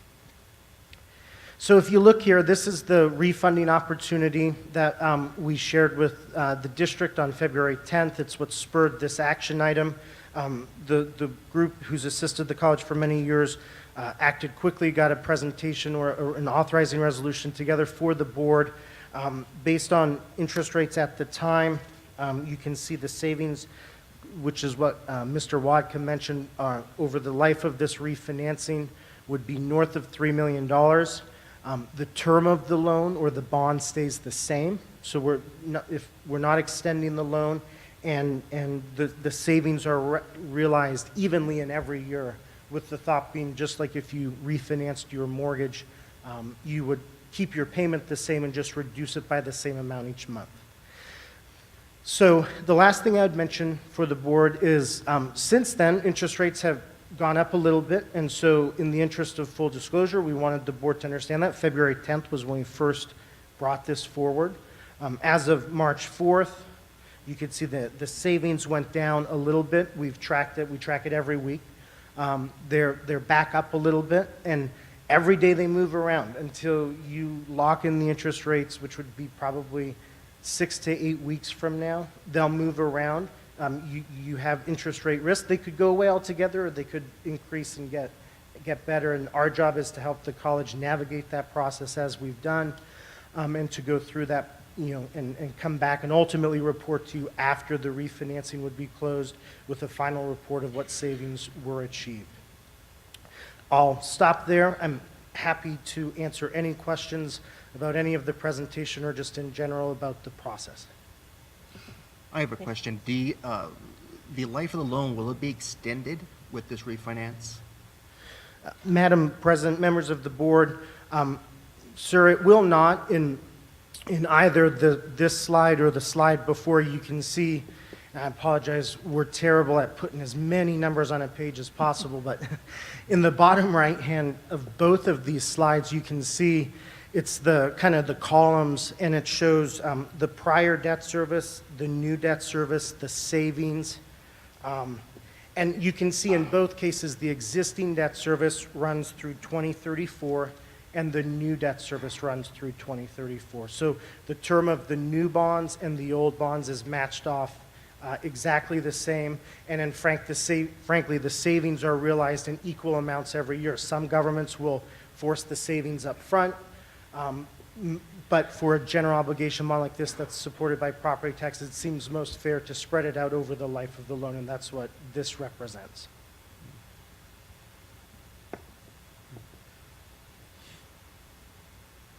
Other questions? Here's none. Madam Chair, if there are no questions, I'd like to read the resolution that you would be voting on for us to take action. Resolution authorizing the issuance and sale of Pinal County Community College District of Pinal County, Arizona, General Obligation Refunding Bonds, Series 2016, delegating the authority to approve certain matters with respect to the bonds and the bonds being refunded, providing for the annual levy of a tax for the payment of the bonds, authorizing the appointment of a registrar, transfer agent, and paying agent, and a depository trustee, approving the form of certain documents and authorizing completion, execution, and delivery thereof, delegating the authority to approve and deem final a form of official statement, and ratifying all actions taken or to be taken to further this resolution. Okay, so are you ready for a motion? Yes, please. Okay. Do I hear a motion that we vote on this bond? I second. I'll move. You moved it and you seconded it? Mhm. Okay. All in favor of such motion, say aye. Aye. Aye. Passes unanimously. I have a nay. Oh, she has a name. Oh, sorry. Who said? Dr. Banks? Did you ask a question? I have no question. I just said I have a nay because everybody okay, said they had an aye. Thank you. Okay, it passes. And you're still on, Mr. Wadka, with the discussion with possible action on tuition and fee schedule. Yes, thank you, Madam. Tuition and fee schedule 2016-2017, which would be effective with the fall upcoming term. Attached for your approval is the tuition and fee schedule. This is a final schedule now. The draft was presented at last month's board meeting. If you recall, the areas with the changes have been shaded. We are recommending a $2 tuition per credit hour increase as presented in the draft form on February 23rd, 2016. $2 is approximately about a 2.8% increase.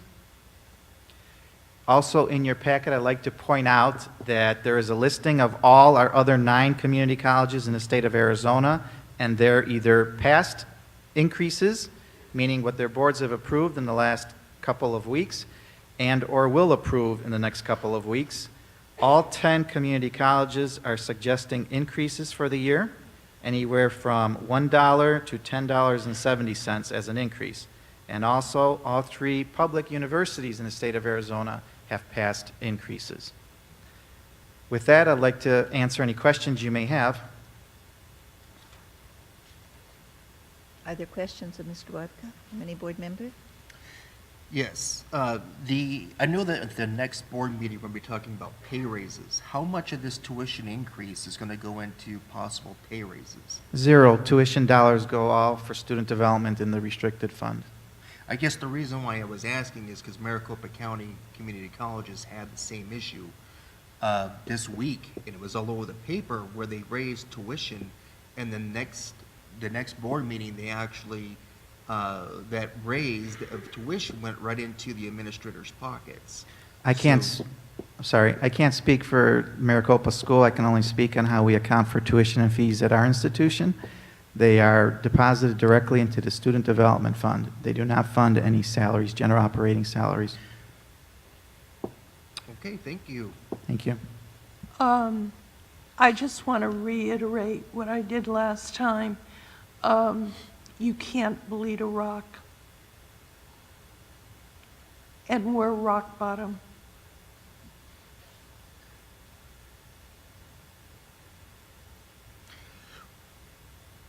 One other question I do have is that during the last presentation at the last board meeting, 71% of our students are on financial aid, some type of Pell Grant. And the rest of that money for which they get in their Pell Grant actually has to go towards books, gas, and other types of educational material that, that they need for their classes. I know that $2 might seem petty to most people, but to most students who are on a stipend or on a financial aid waiver through a Pell Grant, that's a huge, huge fee, especially for those who are, struggling, who are trying to get through school and try to pay for school even out of their own pocket. I just don't think $2 would be, I just don't think that there should be a tuition increase at this time, especially when the fact that we are, losing students. And right now we're projected to actually lose if, if we look at the last projections from the Institutional Research Office that, we could be losing possibly 100 to maybe even 200 students, either through graduation, through transfer, through some other means. So I guess what I'm trying to say here is that our students can't really afford it, I don't think. In addition to that, in order to increase tuition, we're going to, or increase student enrollment, we need to have some kind of attraction to draw students here, such as low tuition. I just don't think that $2 is, raising tuition is feasible. Other questions or statements? Madam President, Mr. Chris. I don't think any of us enjoy the action of raising tuition. However, there is the issue that the cost of education must be funded somehow. And there are only limited sources that can be tapped to pay the cost of the education that is presented. I believe the education that is received by students at Central Arizona College is outstanding. I believe it gives them an edge in finding jobs. I believe that Central Arizona College is at the forefront of fulfilling its mission of educating individuals, residents of Pinal County. With that in mind then, and recognizing that we need to make a decision this evening, I would move that we adopt the tuition and fee schedule as presented. There's been a motion. Do I hear a second? It is a motion. Okay. I'll second this motion. Okay. Further discussion? All in favor of the motion, please signify by saying aye. Aye. Opposed? Nay. Okay, it's 3-2, 3 A, 3 nay. So it does pass. Next on the agenda is the discussion with possible action on broadcasting board meetings. That was, we were going to find out some prices, and tonight, as I announced in the beginning, this is being taped, and it will show on It should go on the website in 24 hours for people that. And I didn't get think to this see. can be done without additional cost, is that? The way we're doing it, the reason that was placed back on the agenda is the board asked us to place it back on the agenda. There are other more sophisticated, if you, for lack of a better word, ways to do this. You can do live streaming, but I've asked Mr. Wadka and our IT to look into that. They're still gathering figures. It could cost up to $20,000, and we're still assessing our ability to do it in all the places that we hold our meetings. So if the board sees this as acceptable, we can continue to do it this way. They can do it this way at all campuses? We would have to transport video equipment, but yeah, the short answer is yes. Can be done. But there are, live streaming is something that I don't believe that we have the capability to do in all of our locations yet, or at least we're not certain of that. Is that correct? Correct. I would suggest the board review tonight's video on our website, which will be posted via a link sometime tomorrow, and see if the quality, meaning the picture quality, the voice quality, is sufficient. If it is not, then we can look at other means and what the cost of that would be. But what we're doing tonight, this recording, is no additional cost to the college. We're using our in-house equipment, but it is not a live streaming, of course. Mr. Casalati, you were the one that requested that this be discussed. Is this satisfactory, that it be on the website? Yes, basically, as long as it does not, as long as the taxpayers and the members of the public can actually view what goes on here at the board, especially with what the people in, people who actually come up and talk that's not really recorded in the agenda meeting or the agenda minutes is very valuable for the people to know, the taxpayers to know. And as long as they can actually view it, even if it's like a day later, and it doesn't create a huge cost or a burden on the college, then we should carry this out wholeheartedly. So there is no need, as far as the board is concerned, for them to continue the search for how much it would cost to do the live streaming? Well, we don't really need to do live streaming as long as it's put up on the website, the CAC website. There's really no need for that. As long as people can actually see what goes on at the board meetings, I don't think that there's a major issue. Okay, then I need a motion of what we should do. I make a motion that we record the meetings and put them As they're being done tonight? Yes. Okay, do I hear a second? Second. All in favor of the motion, say aye. Discussion, please. Yeah, okay. I'm in favor of the motion. I'm going to vote in favor of that. But my concern that was listed last month, is similar for what continues this week and this month also, and that is, I don't know what the cost of it is. And there are hidden costs as we do that. The bandwidth that it takes to place that on the website, I don't know whether that's minuscule or whether it's significant, but I'm concerned about the long-term impact on the website and its ability to accommodate the programs that are already listed on that on the website. I also am concerned about the overall cost that recording and placing on there. So I am very anxious to eventually, as we go through this evaluation process, to see what the hidden costs are as well as the real costs. I bow to your superior knowledge on technical things because I'm not there. I'm not a techie. So as I understood it, there's not any real cost to doing it this way. There's no additional cost in terms of capital equipment, but there are, nothing is free, right, ever, totally. So, there'll be technician time, there'll be, as Mr. Gibson indicated, how many meetings are we going to store on the website?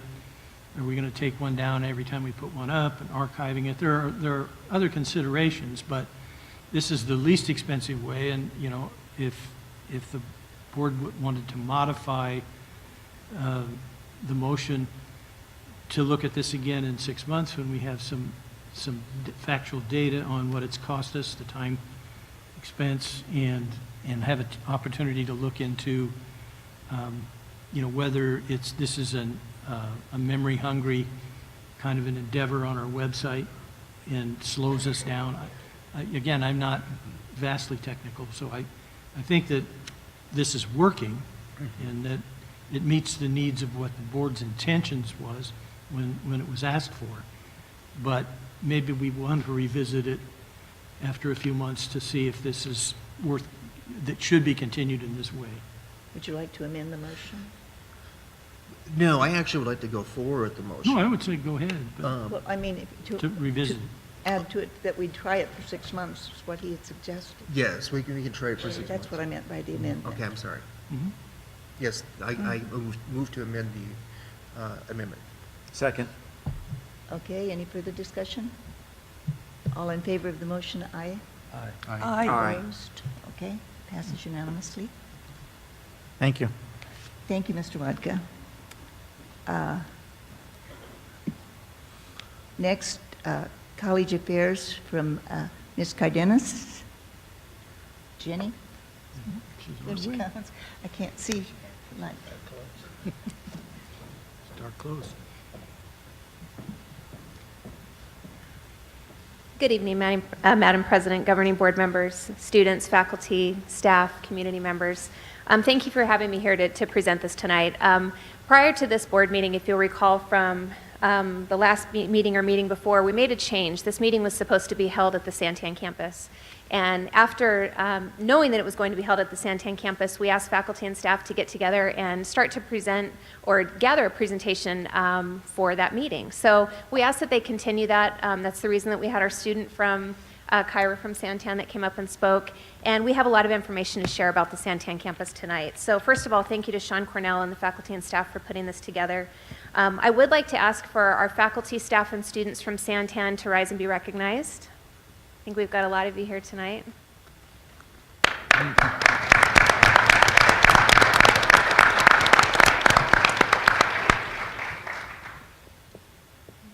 guess I've got the clicker, huh? Maybe? There we go. Okay, so this just kind of gives you a brief overview. We're going to talk about several things. I know we've had a long meeting tonight, so I'm going to kind of zoom through this just a little bit, but then have time for questions as well. I did want to share some information related to the Santan campus and our both headcount and FTSE enrollment at this campus.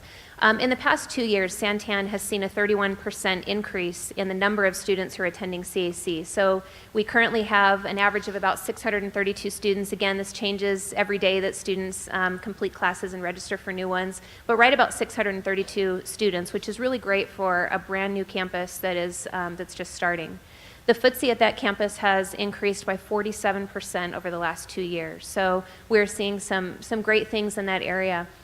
There's a list of different degrees and programs that we'll get into a little bit later, but just taking a look at the different types of degrees and the format for the courses that are offered.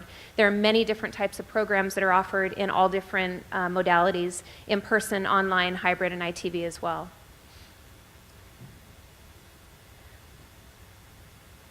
The services that are offered, we're going to go over a couple of them. I know that Kyra in her presentation mentioned some of the great services that are offered on the campus. The first that am I going backwards? Okay. No. You got to be smarter than the remote, right? Library services from 2014 to 15. I thought these numbers were really important, both to show how the students are served, but also how the community is served by having this campus in that location. The public has come into the library 3,724 different times during that 2014-15 year, and students are just under 10,000 that have come in. This is an unduplicated number, but a number of people that have walked through the doors. I'm sorry, a duplicated number. The Pinal County District Library Card, so not just for our CAC library, but also for Pinal County libraries, and Audrey, I hope I'm getting that right. We have actually issued 1,100 library cards just out of the Santan campus. So that kind of shows the need both in the community from the public as well as from students. It was mentioned that there are workshops for community members, and much of what is time that's spent with community members is applying for jobs online. having accessibility to computers and to the internet and to the resources to help them to be able to apply for jobs. So even if students may not be taking courses at that time, we're talking to students about taking courses, we're helping them to reach their goals and to become an educated workforce and get out into the community. The Learning Center has very similar numbers. The students that have visited, there's been an increase of 989 students from last year to this year that have visited the Learning Center on the Santan campus. An increase of 516 tests that have been taken. These are academic tests different from placement testing, so these are just academic tests that are taken in the Learning Center. And the number of students tutored actually decreased by 86. And when I saw this number, my first question was, why? Why did it decrease? Was it because students aren't coming in for tutoring? And thank you, Barrington Campbell, our Director of Learning Support. I hope I got your title right there. Helped us to understand that on the Santan campus, they're doing a lot of things in the classroom, partnering with faculty members, group tutoring, helping in the classroom to be able to have the students meet their needs, rather than having them need to come in individually for tutoring. So tutoring is still happening in very large numbers, but they're finding other ways of reaching students and helping them to do well in their courses. There was a survey that was conducted by the Learning Center, and I want to make sure that I get this all right. I saw the different statements that were made, and again, one of my questions was, well, how many people were surveyed? Did you ask 5 people, and of those 5, 100% said it was great? And it actually was a large number. 93 students participated in the survey in the Learning Center that indicated that 100% of them believe that the tutors are knowledgeable in their subject areas. They're easy to understand. 88% that believe the tutors adapt the tutoring to suit the students' individual learning styles. 88% believe that the tutors help them to become more confident learners, and 94% believe that the tutors are enjoyable to work with. So this really speaks volumes of the tutors and the service that students are getting on that campus and in all of our learning centers. The next part is kind of helping you to see some of the programs that are being offered, the new programs or newest programs that are being offered at the Santan campus. One is our Certified Nursing Assistant. So there's a CNA program available through the Santan campus and Pharmacy Technician program. And the Pharm Tech program, some of the numbers that are listed are numbers for the Pharm Tech program in general, but this is a program that's now available on the Santan campus. So taking a look there, I won't go through all of the numbers, but looking at the number of students each semester who have passed the national exam after completing the courses through Central Arizona College, as well as those students who have secured jobs in their field once they're done with the program. So I think this speaks, again, volumes of the great academic programs that we have going on. The next one that I wanted to touch on, and I'm not going to go over this slide, you guys can kind of look at this while I'm talking about the program in general. But when the Santan campus was built, it was built with a full cafeteria in place. And I know this has been a point of discussion in the past in different board meetings. And the college quickly recognized that the needs of the students could be met through the use of a cafe. So we have a cafe at the Santan campus. The larger need at that time was to meet the students' needs and develop a culinary program. So actually what's happened, and part of the need for this, there are several high schools in the Santan area who have very robust culinary programs, as well as returning students who want to come into CAC to earn certificates and degrees in the culinary arts. And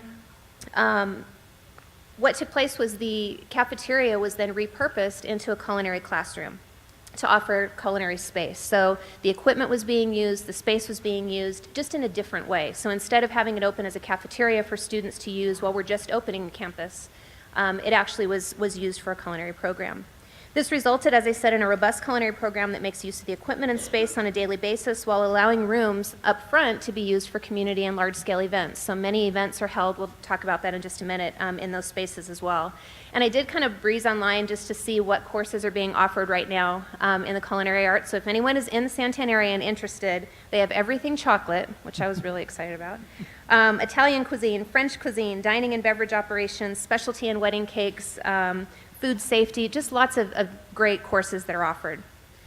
I did have a couple of quotes that I wanted to give to you from our culinary students. I just started my practicum, and I'm finally putting to use all the techniques I've learned at CAC. I'm now working at a 5-star resort and spa.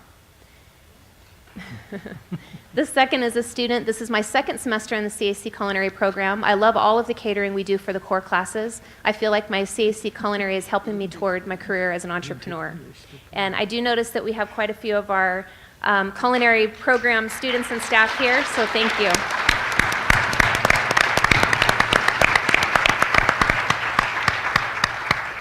The last part is kind of looking at some of the events that have occurred at CAC, or at the Santan campus, and I'm not going to go into all of these, but there are a couple that I really wanted to highlight. One is the Scholastic Achievement Awards. It's an awards ceremony. We had about 450 students and parents that attended the event. It's a partnership through the Santan Valley Think Tank, through several of the local elementary schools in the Santan area, as well as the Santan Chamber of Commerce. And it is a way to bring in elementary age students as well as community members and our faculty and staff into it. It's a great event every year. It's coming up in April. Also, our Veterans Day celebration. This year we had Poston Butte and J.O. Combs that both helped us with different portions of the presenting of the, how did I just forget this? They provided services for us during that, as well as the American Legion Post 97 that came in and participated and helped to work with that. We see many community members that come on campus for that veteran celebration, and I think it was a much needed service for the community. Also, the Palooza that we had this past year with university partners, we had academic departments, faculty and staff, as well as local law enforcement. Rural Metro came out, and our local Navy and Army recruiters as well. So really, this was kind of a way to showcase the Santan campus. I know we have one board meeting at Santan campus every year, and this was supposed to be the meeting, so we wanted to make sure that the campus definitely didn't get missed, and we were able to show all of the great things that they were doing. So Santan campus, be proud, this is the biggest audience that has heard a campus overview, I believe.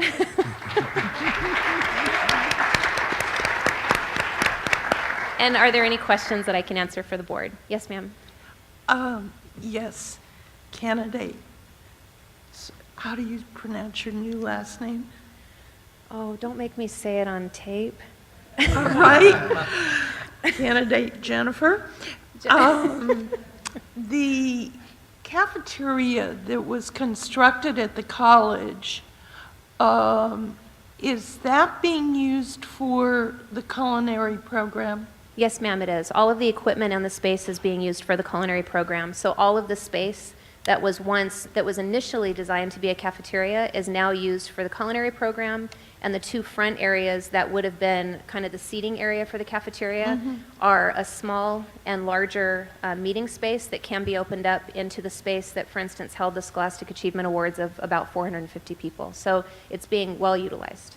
Okay, and to what extent are you doing any partnering with Poston Butte, which is just around the corner from you, because they have a large culinary program as well? Absolutely, and I can't speak specifically to the partnerships with Poston Butte. I do know that they are one of the largest partners with the Santan campus at this point, as well as J.O. Combs, as I had mentioned, in Florence as well.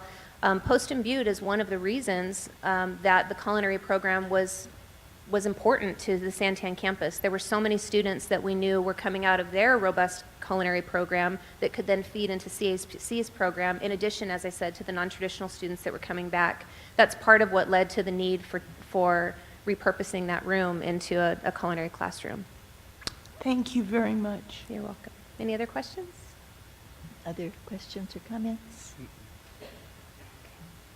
Thank you very much.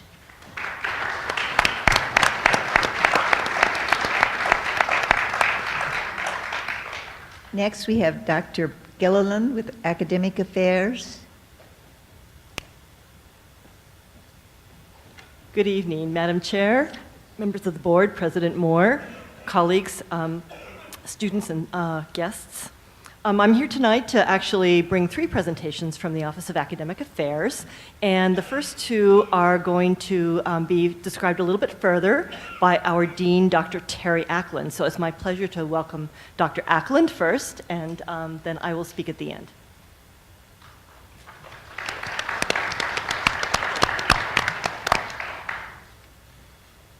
Mrs. Christensen, governing board members, Mary Lou, colleagues, students, guests. Thank you for hanging on this long. I know we're getting tired. Before I forget, I want to thank Jerry Deal, our tech designer, and his crew. I'm not exactly sure who's back there with you, but we really appreciate you putting this together and helping us with the recording and all of that. Really nice. Yeah, I think, yeah. A few months ago, I had the chance to introduce two people to you whose names and good work have come up several times tonight. One is Audrey Saavedra, who is our library person who directs all the libraries around the county, around the district, right? And also Barrington Campbell, and he is also a program director. He directs learning support at all of our campuses. So, the thing about them is they're former CAC students, they're alumni. They went and got their advanced degrees, they came back, and they do these wonderful programs for us now. So they're still my shining stars of students that I knew long ago who have come back and are sharing their knowledge with current CAC students. Tonight I get to tell you about two people. The first will be Dr. Carol Johnson, who heads up our honors program, works with Phi Theta Kappa. There's a number of advisors and students. You've met a couple of the students already tonight, and you're going to see them again. We've won all kinds of regional, national, international awards of late. You'll be hearing more about that, I'm sure. And the second person you'll hear from is Melissa Busby, who directs our early childhood education program. Again, lots of wonderful things happening in that group. Those folks are constantly being asked to serve on national boards and coalitions because of our good standing, and we're really the go-to program for ECE in the state. I think I can say that without reservation. So also I want to say thank you to the board for almost 50 years coming up soon, of providing access to higher education and academic achievement opportunities to our students in Pinal County. We really appreciate it. Dr. Johnson.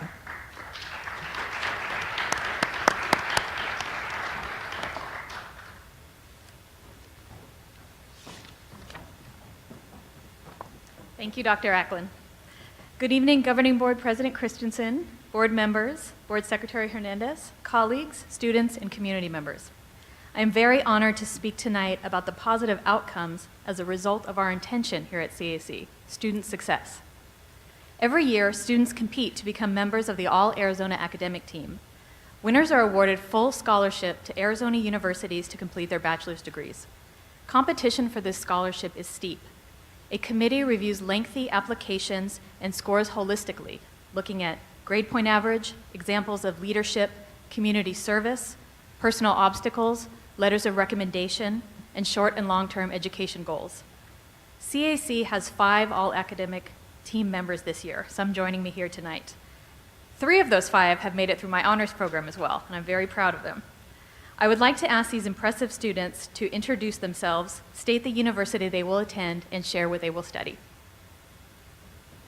Hi, everyone. As you all know, my name is Olivia Jaquay, and I am attending Northern Arizona University to study psychiatric nursing.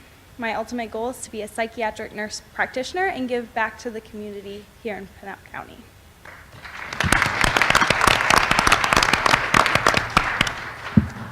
Hi, my name is Cassandra Holcomb, and I'm choosing to go to ASU in the fall, and I will be getting a Bachelor's of Science in Communications. Hello, my name is Tigis Maru. I attend the Santan campus. I'm in this nursing program right now, and I'll be attending the NAU in the fall, and I'll be studying surgical assistance after my bachelor's. Thank you.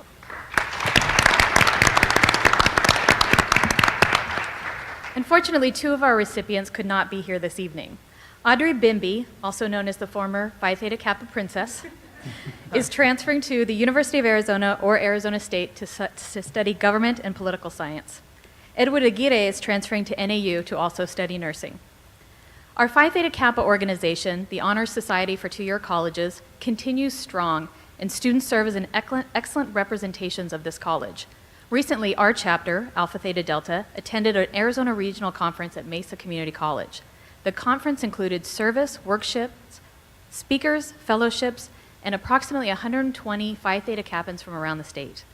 CAC had 23 members there, 4 advisors and myself in attendance over the 2-day period. I am very pleased to announce that we won several awards during the award ceremonies. They are Hall of Honor Distinguished Chapter, Hall of Honor College Project, completion of 5-star competitive edge Don Schoenthal, Santan campus, Hall of Honor Distinguished Member Cameron Fossil from the Superstition Mountain campus, and Hall of Honor Distinguished Advisor Professor Marin Wilson from the Aravaipa campus. I am also pleased to announce other significant accomplishments. Please note that this list is to date, as students are still being evaluated for additional prestigious awards. Tigis Maru and Olivia Jakwe, here with me on the stage, are Coca-Cola Silver Medal Scholarship winners. They will receive a medallion and an additional $1,250 to put towards their education. These funds are awarded to students demonstrating academic excellence, positive leadership, and dedication to service. Finally, Honors and Phi Theta Kappa student Jennifer Montreux has been notified that she is a semifinalist for the Jack Kent Cook Foundation Scholarship.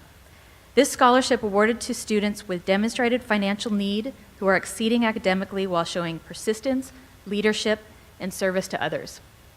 Jack Kent Cook recipients receive up to $40,000 for up to 3 years, the largest private scholarship for community college students in the nation. Thank you very much.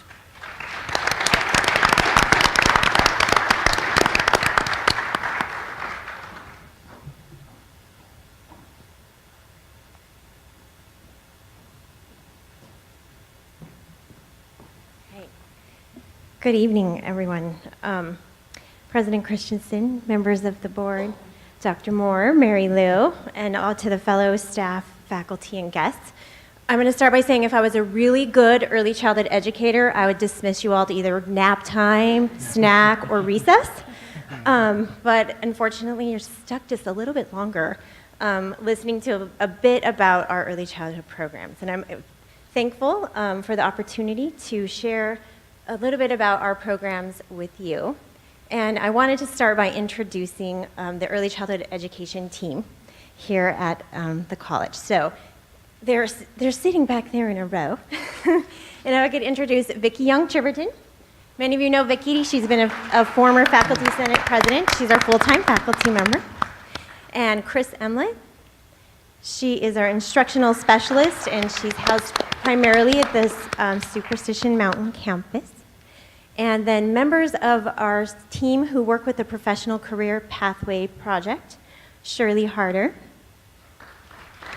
Dixie Harvey, and Amy Manjares, who is in your packet to be approved as one of the newest employees here at CAC. And also Monica Kranzman. And finally, last but not least, Christina Alejandres Rosenbaum, who belongs to our department, and we're super thankful for her work also as support staff president. And thank you, ladies, for being here tonight. And thank you, I want to thank you both publicly and personally for the work that you do for our students, not just here at Central, but across the state. So thank you very much for being here. So, okay, I'm going to see if I can run this remote and share some information with you about what we do. So that's our staff. Oh, there they are. Looking good. Starting with a little bit about the history of our program. So I'm actually one of the newest members of our team, but I'm very honored to be a part of the rich history that is early childhood education at Central Arizona College. Our program started over 30 years ago. It was established as a Head Start grant, actually. And we were commissioned to create some training courses to support professionals who are seeking the National Child Development Associate credential, which is still considered one of the entry-level credentials in our field. There are some really great stories as I travel around the state and participate in meetings and committees. I get to work with a lot of the women whose shoulders I stand upon, and I hear wonderful stories about the days when this curriculum was developed, or first developed and spread out across the state, that women actually rode on the back of burros down to the Havasupai and to the women who worked in those Head Start programs and delivered our content to students in that way. So we are trying to continue that mission of but growing and changing and adapting to meet the need of our state and early childhood community for high quality, responsive, affordable, and accessible, even on the back of a burro, education to our diverse communities.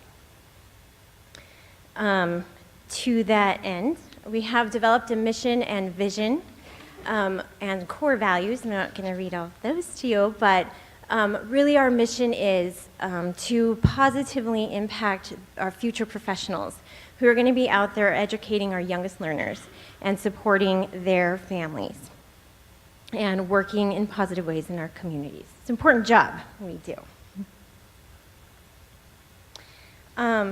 As a result of some of the really hard work of our team, our program, education program, our Associate of Arts and now Early Childhood Education, is accredited by the Commission on Early Childhood Associate Degree Accreditation, or ACADA, by the National Association for the Education of Young Children. We're one of 3 nationally accredited early childhood programs in the state, so 3 of 16, and we're the only one accredited without conditions, just saying. So, it's pretty exciting.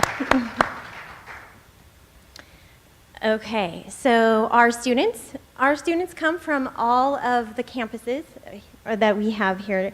Every beautiful campus is represented by our student population, but we also serve students across the state with our online coursework. Our current head count for the 14-15 years, 401 students.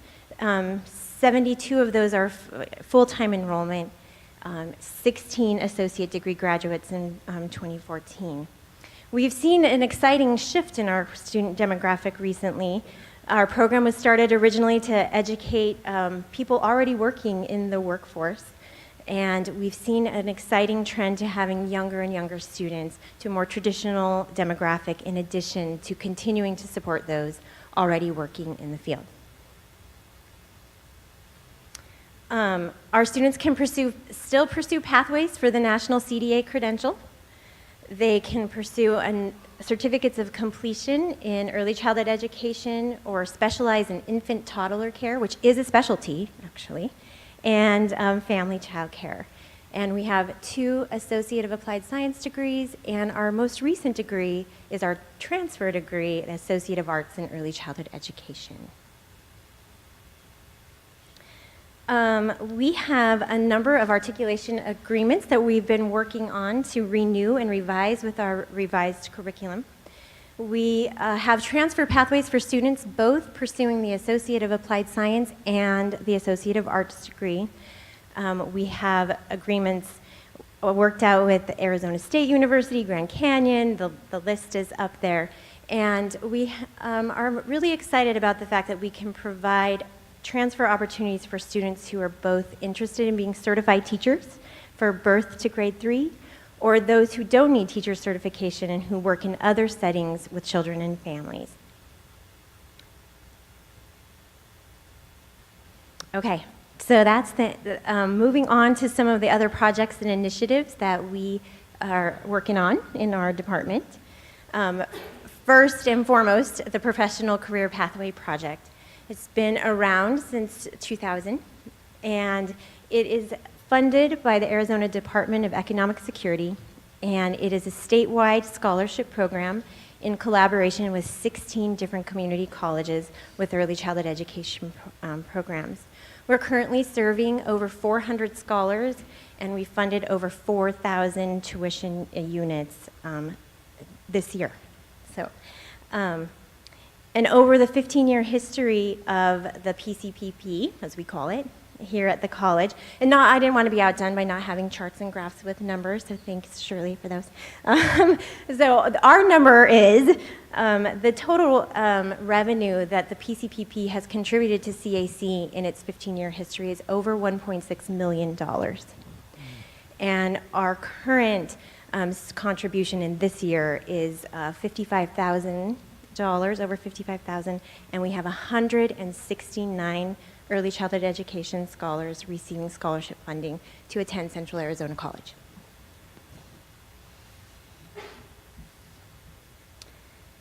And one of our newest projects that we're working on is bringing us back full circle to the days of creating a statewide curriculum. We have a new contract with the DES to create a new version of that curriculum called the Child Care Professional Training.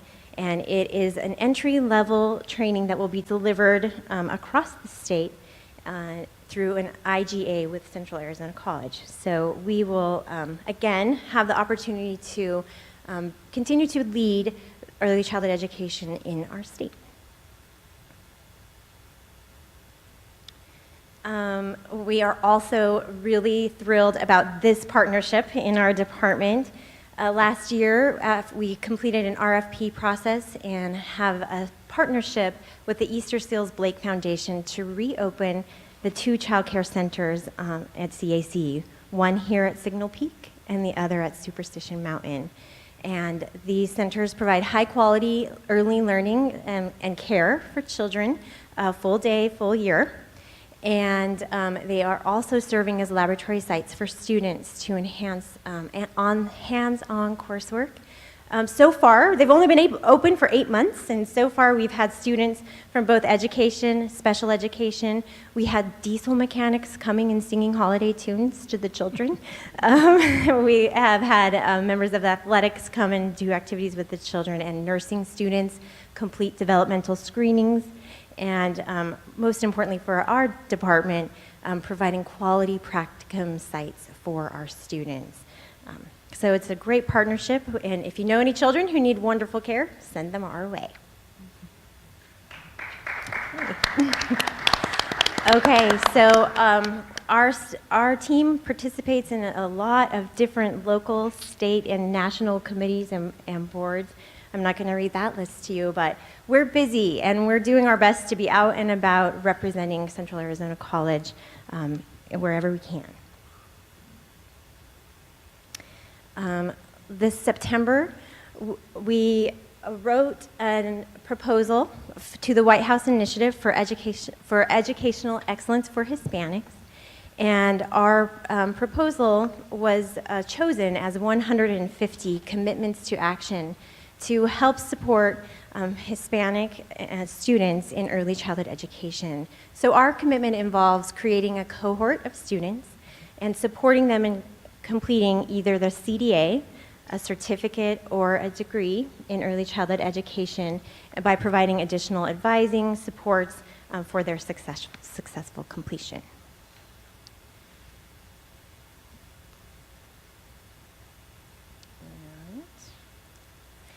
All right, we're almost to the end. We'd like to invite all of you. Coming up the week of April 12th through the 16th is NAEYC's Week of the Young Child. It's an annual celebration to honor children and families and those who work and support them. We have an annual open house in our department. It will be Tuesday here on the Signal Peak campus in 0100. And we invite you to come and see some of our students' work and hear more about the learning centers. And the learning centers will also be having activities every day.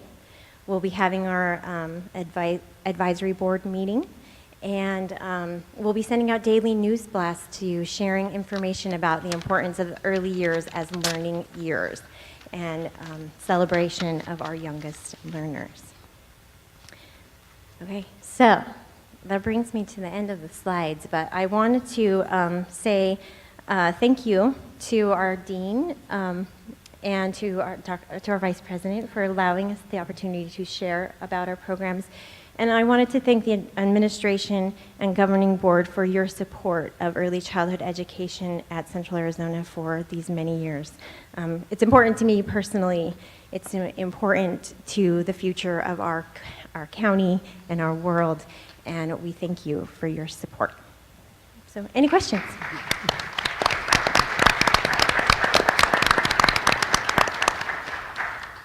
No? Okay, yeah.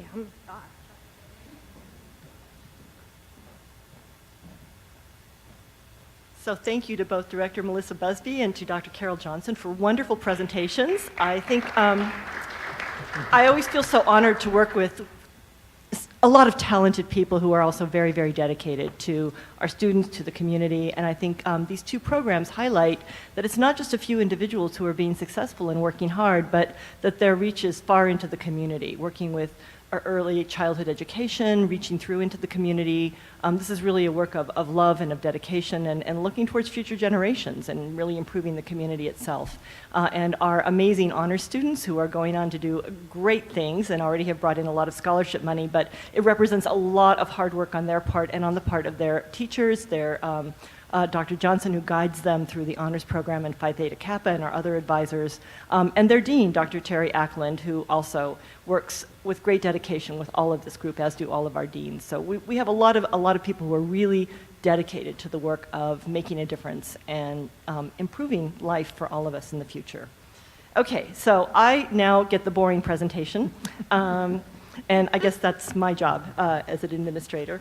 I had started last board meeting, the first in a series of presentations about the Higher Learning Commission and about accreditation. So just to jog the memory of those who were here last time and to bring those of you who are new up to speed a little bit, the college itself is accredited by the Higher Learning Commission. This is considered voluntary accreditation. It's also part of a regional accrediting body, which is kind of the tradition here in the United States. It's voluntary only in the sense that if we want to receive federal funding in Pell Grants and other sorts of grant funding and veterans benefits and all sorts of things that we receive to keep the college going, and for our students' benefits, we have to have that accreditation, so it's important. But it's important for us, I think, as well. We want to make sure that we're meeting the highest standards, and the Higher Learning Commission has outlined some very important standards for us to meet. So what I'm doing is working through those. So tonight we have Standard 2, all right? So we're going to just go through this, and I have to figure out how to actually work this. There we go. Okay, so criterion 2 is integrity. The institution is charged with maintaining integrity in all of its business and operations. As we learned last time, there are core components that go along with each standard. In order to be fully accredited, we have to meet not only the standard itself, the criterion, but we have to meet all of the core components. The criterion integrity indicates that the institution itself must act with integrity, the institution, all of the members of the institution, that all of our conduct in everything we do has to be ethical and responsible. And when we write our systems portfolio coming up in about a year and a half, we'll be starting to work on the writing part next year, we have to materially demonstrate that we are meeting the standard, that we are being fully ethical in all of the things that we do. Okay, so core component 2A says that the institution operates with integrity in its financial, academic, personnel, and auxiliary functions. Basically everything. That we establish and follow policies and processes for fair and ethical behavior on the part of the governing board, the administration, the faculty, and all of our staff. So, in short, we're all held responsible, we're all held accountable for ethical behavior in all avenues of our work, in our administrative functions, in our fiscal management of the college, in our decision making, in our work with students, in our hiring practices. Our policies need to be fair, they need to be well publicized, and we need to hold by our own policies. And it's much more extensive than that. And I'll have the pleasure of actually reporting back to you after we write our systems portfolio in a couple of years. I hope I'll have that pleasure. And we'll have some more examples for you. But this is just setting the stage and a little bit of education. Okay, core component 2B. The institution presents itself clearly and completely to students and to the public with regard to programs, requirements, faculty and staff, cost to students, control and accreditation relationships. So in short, we have to let our students and our public know what we're providing, how much it costs, and we actually have to demonstrate not just what the tuition is, but what other fees are. We need to make sure that we're being accountable for textbook and other kinds of costs, and that all of that is available information for our public. We also have to demonstrate that we are providing high standards for our faculty, that we are hiring people who are of high quality, that they meet the Higher Learning Commission standards for faculty. When we speak about accreditation relationships, they're not just speaking about themselves, but many of our programs also speak to other accrediting agencies. And our health careers especially have external accrediting bodies that have even higher standards for them to meet. And in fact, the early childhood education program also has an external accreditation that they have to meet. And they have to write additional reports and self-studies and be mindful of those standards as well. Okay, core component 2C. The governing board of the institution is sufficiently autonomous to make decisions in the best interest of the institution and to assure its integrity. We often don't think of the board as being held accountable necessarily for the accreditation process, but this component speaks directly to the work of the board. So faculty, staff, administration are all being held accountable, and the board is also singled out and has special responsibilities under accreditation. Most importantly, in the core components, 2C1, they would like to see that the governing board's deliberations reflect priorities to preserve and enhance the institution. So again, we'll have to demonstrate how that works and through board minutes and education and other kinds of things. 2C2, the governing board reviews and considers the reasonable and relevant interests of the institution's internal and external constituencies during its decision-making deliberations. So, in a nutshell, the board is being charged with taking into account all of the constituency, not just special interest groups, but all of those who attend the college, the community at large, the broad range of constituents within our larger community. This goes on for a little bit of time. 2C3, the governing board preserves its independence from undue influence on the part of donors, elected officials, ownership interests, or other external parties when such influence would not be in the best interest of the institution. So again, it wants the board to be fair-minded, broad-minded, and not tied to any partisan interests. 2C4, the governing board delegates day-to-day management of the institution to the administration and expects the faculty to oversee academic matters. So again, this in short is sort of giving to the board the role of oversight, grand oversight, but is charging administration with the day-to-day work, not the work of the board, and charging the faculty, not administration, with the day-to-day work of all academic matters. So giving that special role to faculty to deal with curriculum and programs and many of those things. And those items will appear in other parts of the standards as well. And let's see. Okay, so we have a little bit more. 2D, the institution is committed to freedom of expression and the pursuit of truth in teaching and learning.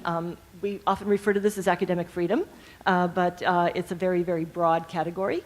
And then 2E, the institution's policies and procedures call for responsible acquisition, discovery, and application of knowledge by its faculty, students, and staff. So putting that burden on all of us who work here and on the students to pursue knowledge in a responsible way, to be critical thinkers, to be honest, to not plagiarize, and there are many, many other pieces to that as well. And those are all supposed to be built into our policies and be reflected in our actual practices.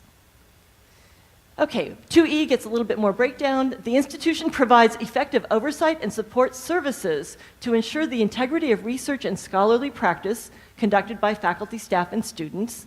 So again, kind of focusing on the research side of that piece and making sure there's integrity reflected there. 2E2, students are offered guidance in the ethical use of information resources. We're expected to not just train our students in content areas, but to teach them how to learn and how to use the resources available to them. And this is a really big job, I think. It's a very important one. And we have the Learning Center and the libraries, and all of our faculty are well trained in this, and we approach it from many different ways. But again, we're going to be charged to demonstrate that we are taking that into account in doing this. 2E3, the institution has and enforces policies on academic honesty and integrity. So they're reminding us in multiple ways that our academic life has to reflect integrity as well. Faculty, students, staff, all of us. And that's it. Thank you very much. Any questions? Questions of Dr. Gallagher? No questions? Thank Okay, you very thanks. much.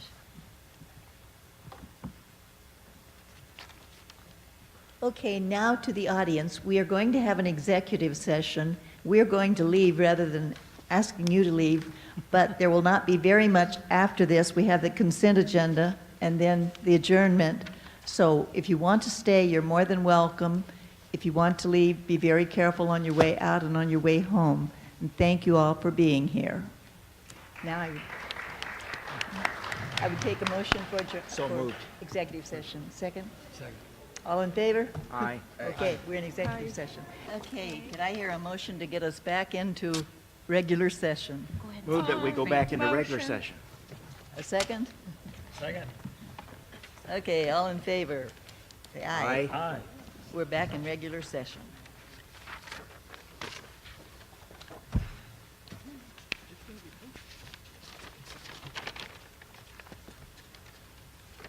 We will now have a consideration of the consent agenda. The following items are consent matters unless they are removed by a board member, and any item may be removed by any board member. What is the pleasure of the board at this time? Madam Chair, I move we accept the consent agenda as presented. Do I hear a second? Second. All in favor of such motion, please signify by aye. Aye. Opposed, nay? Passes unanimously.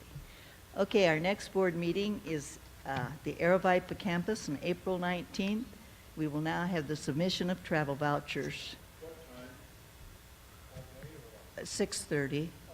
6:30. Takes And this 2 meeting- hours to get out there. This meeting is adjourned. Thank you, folks.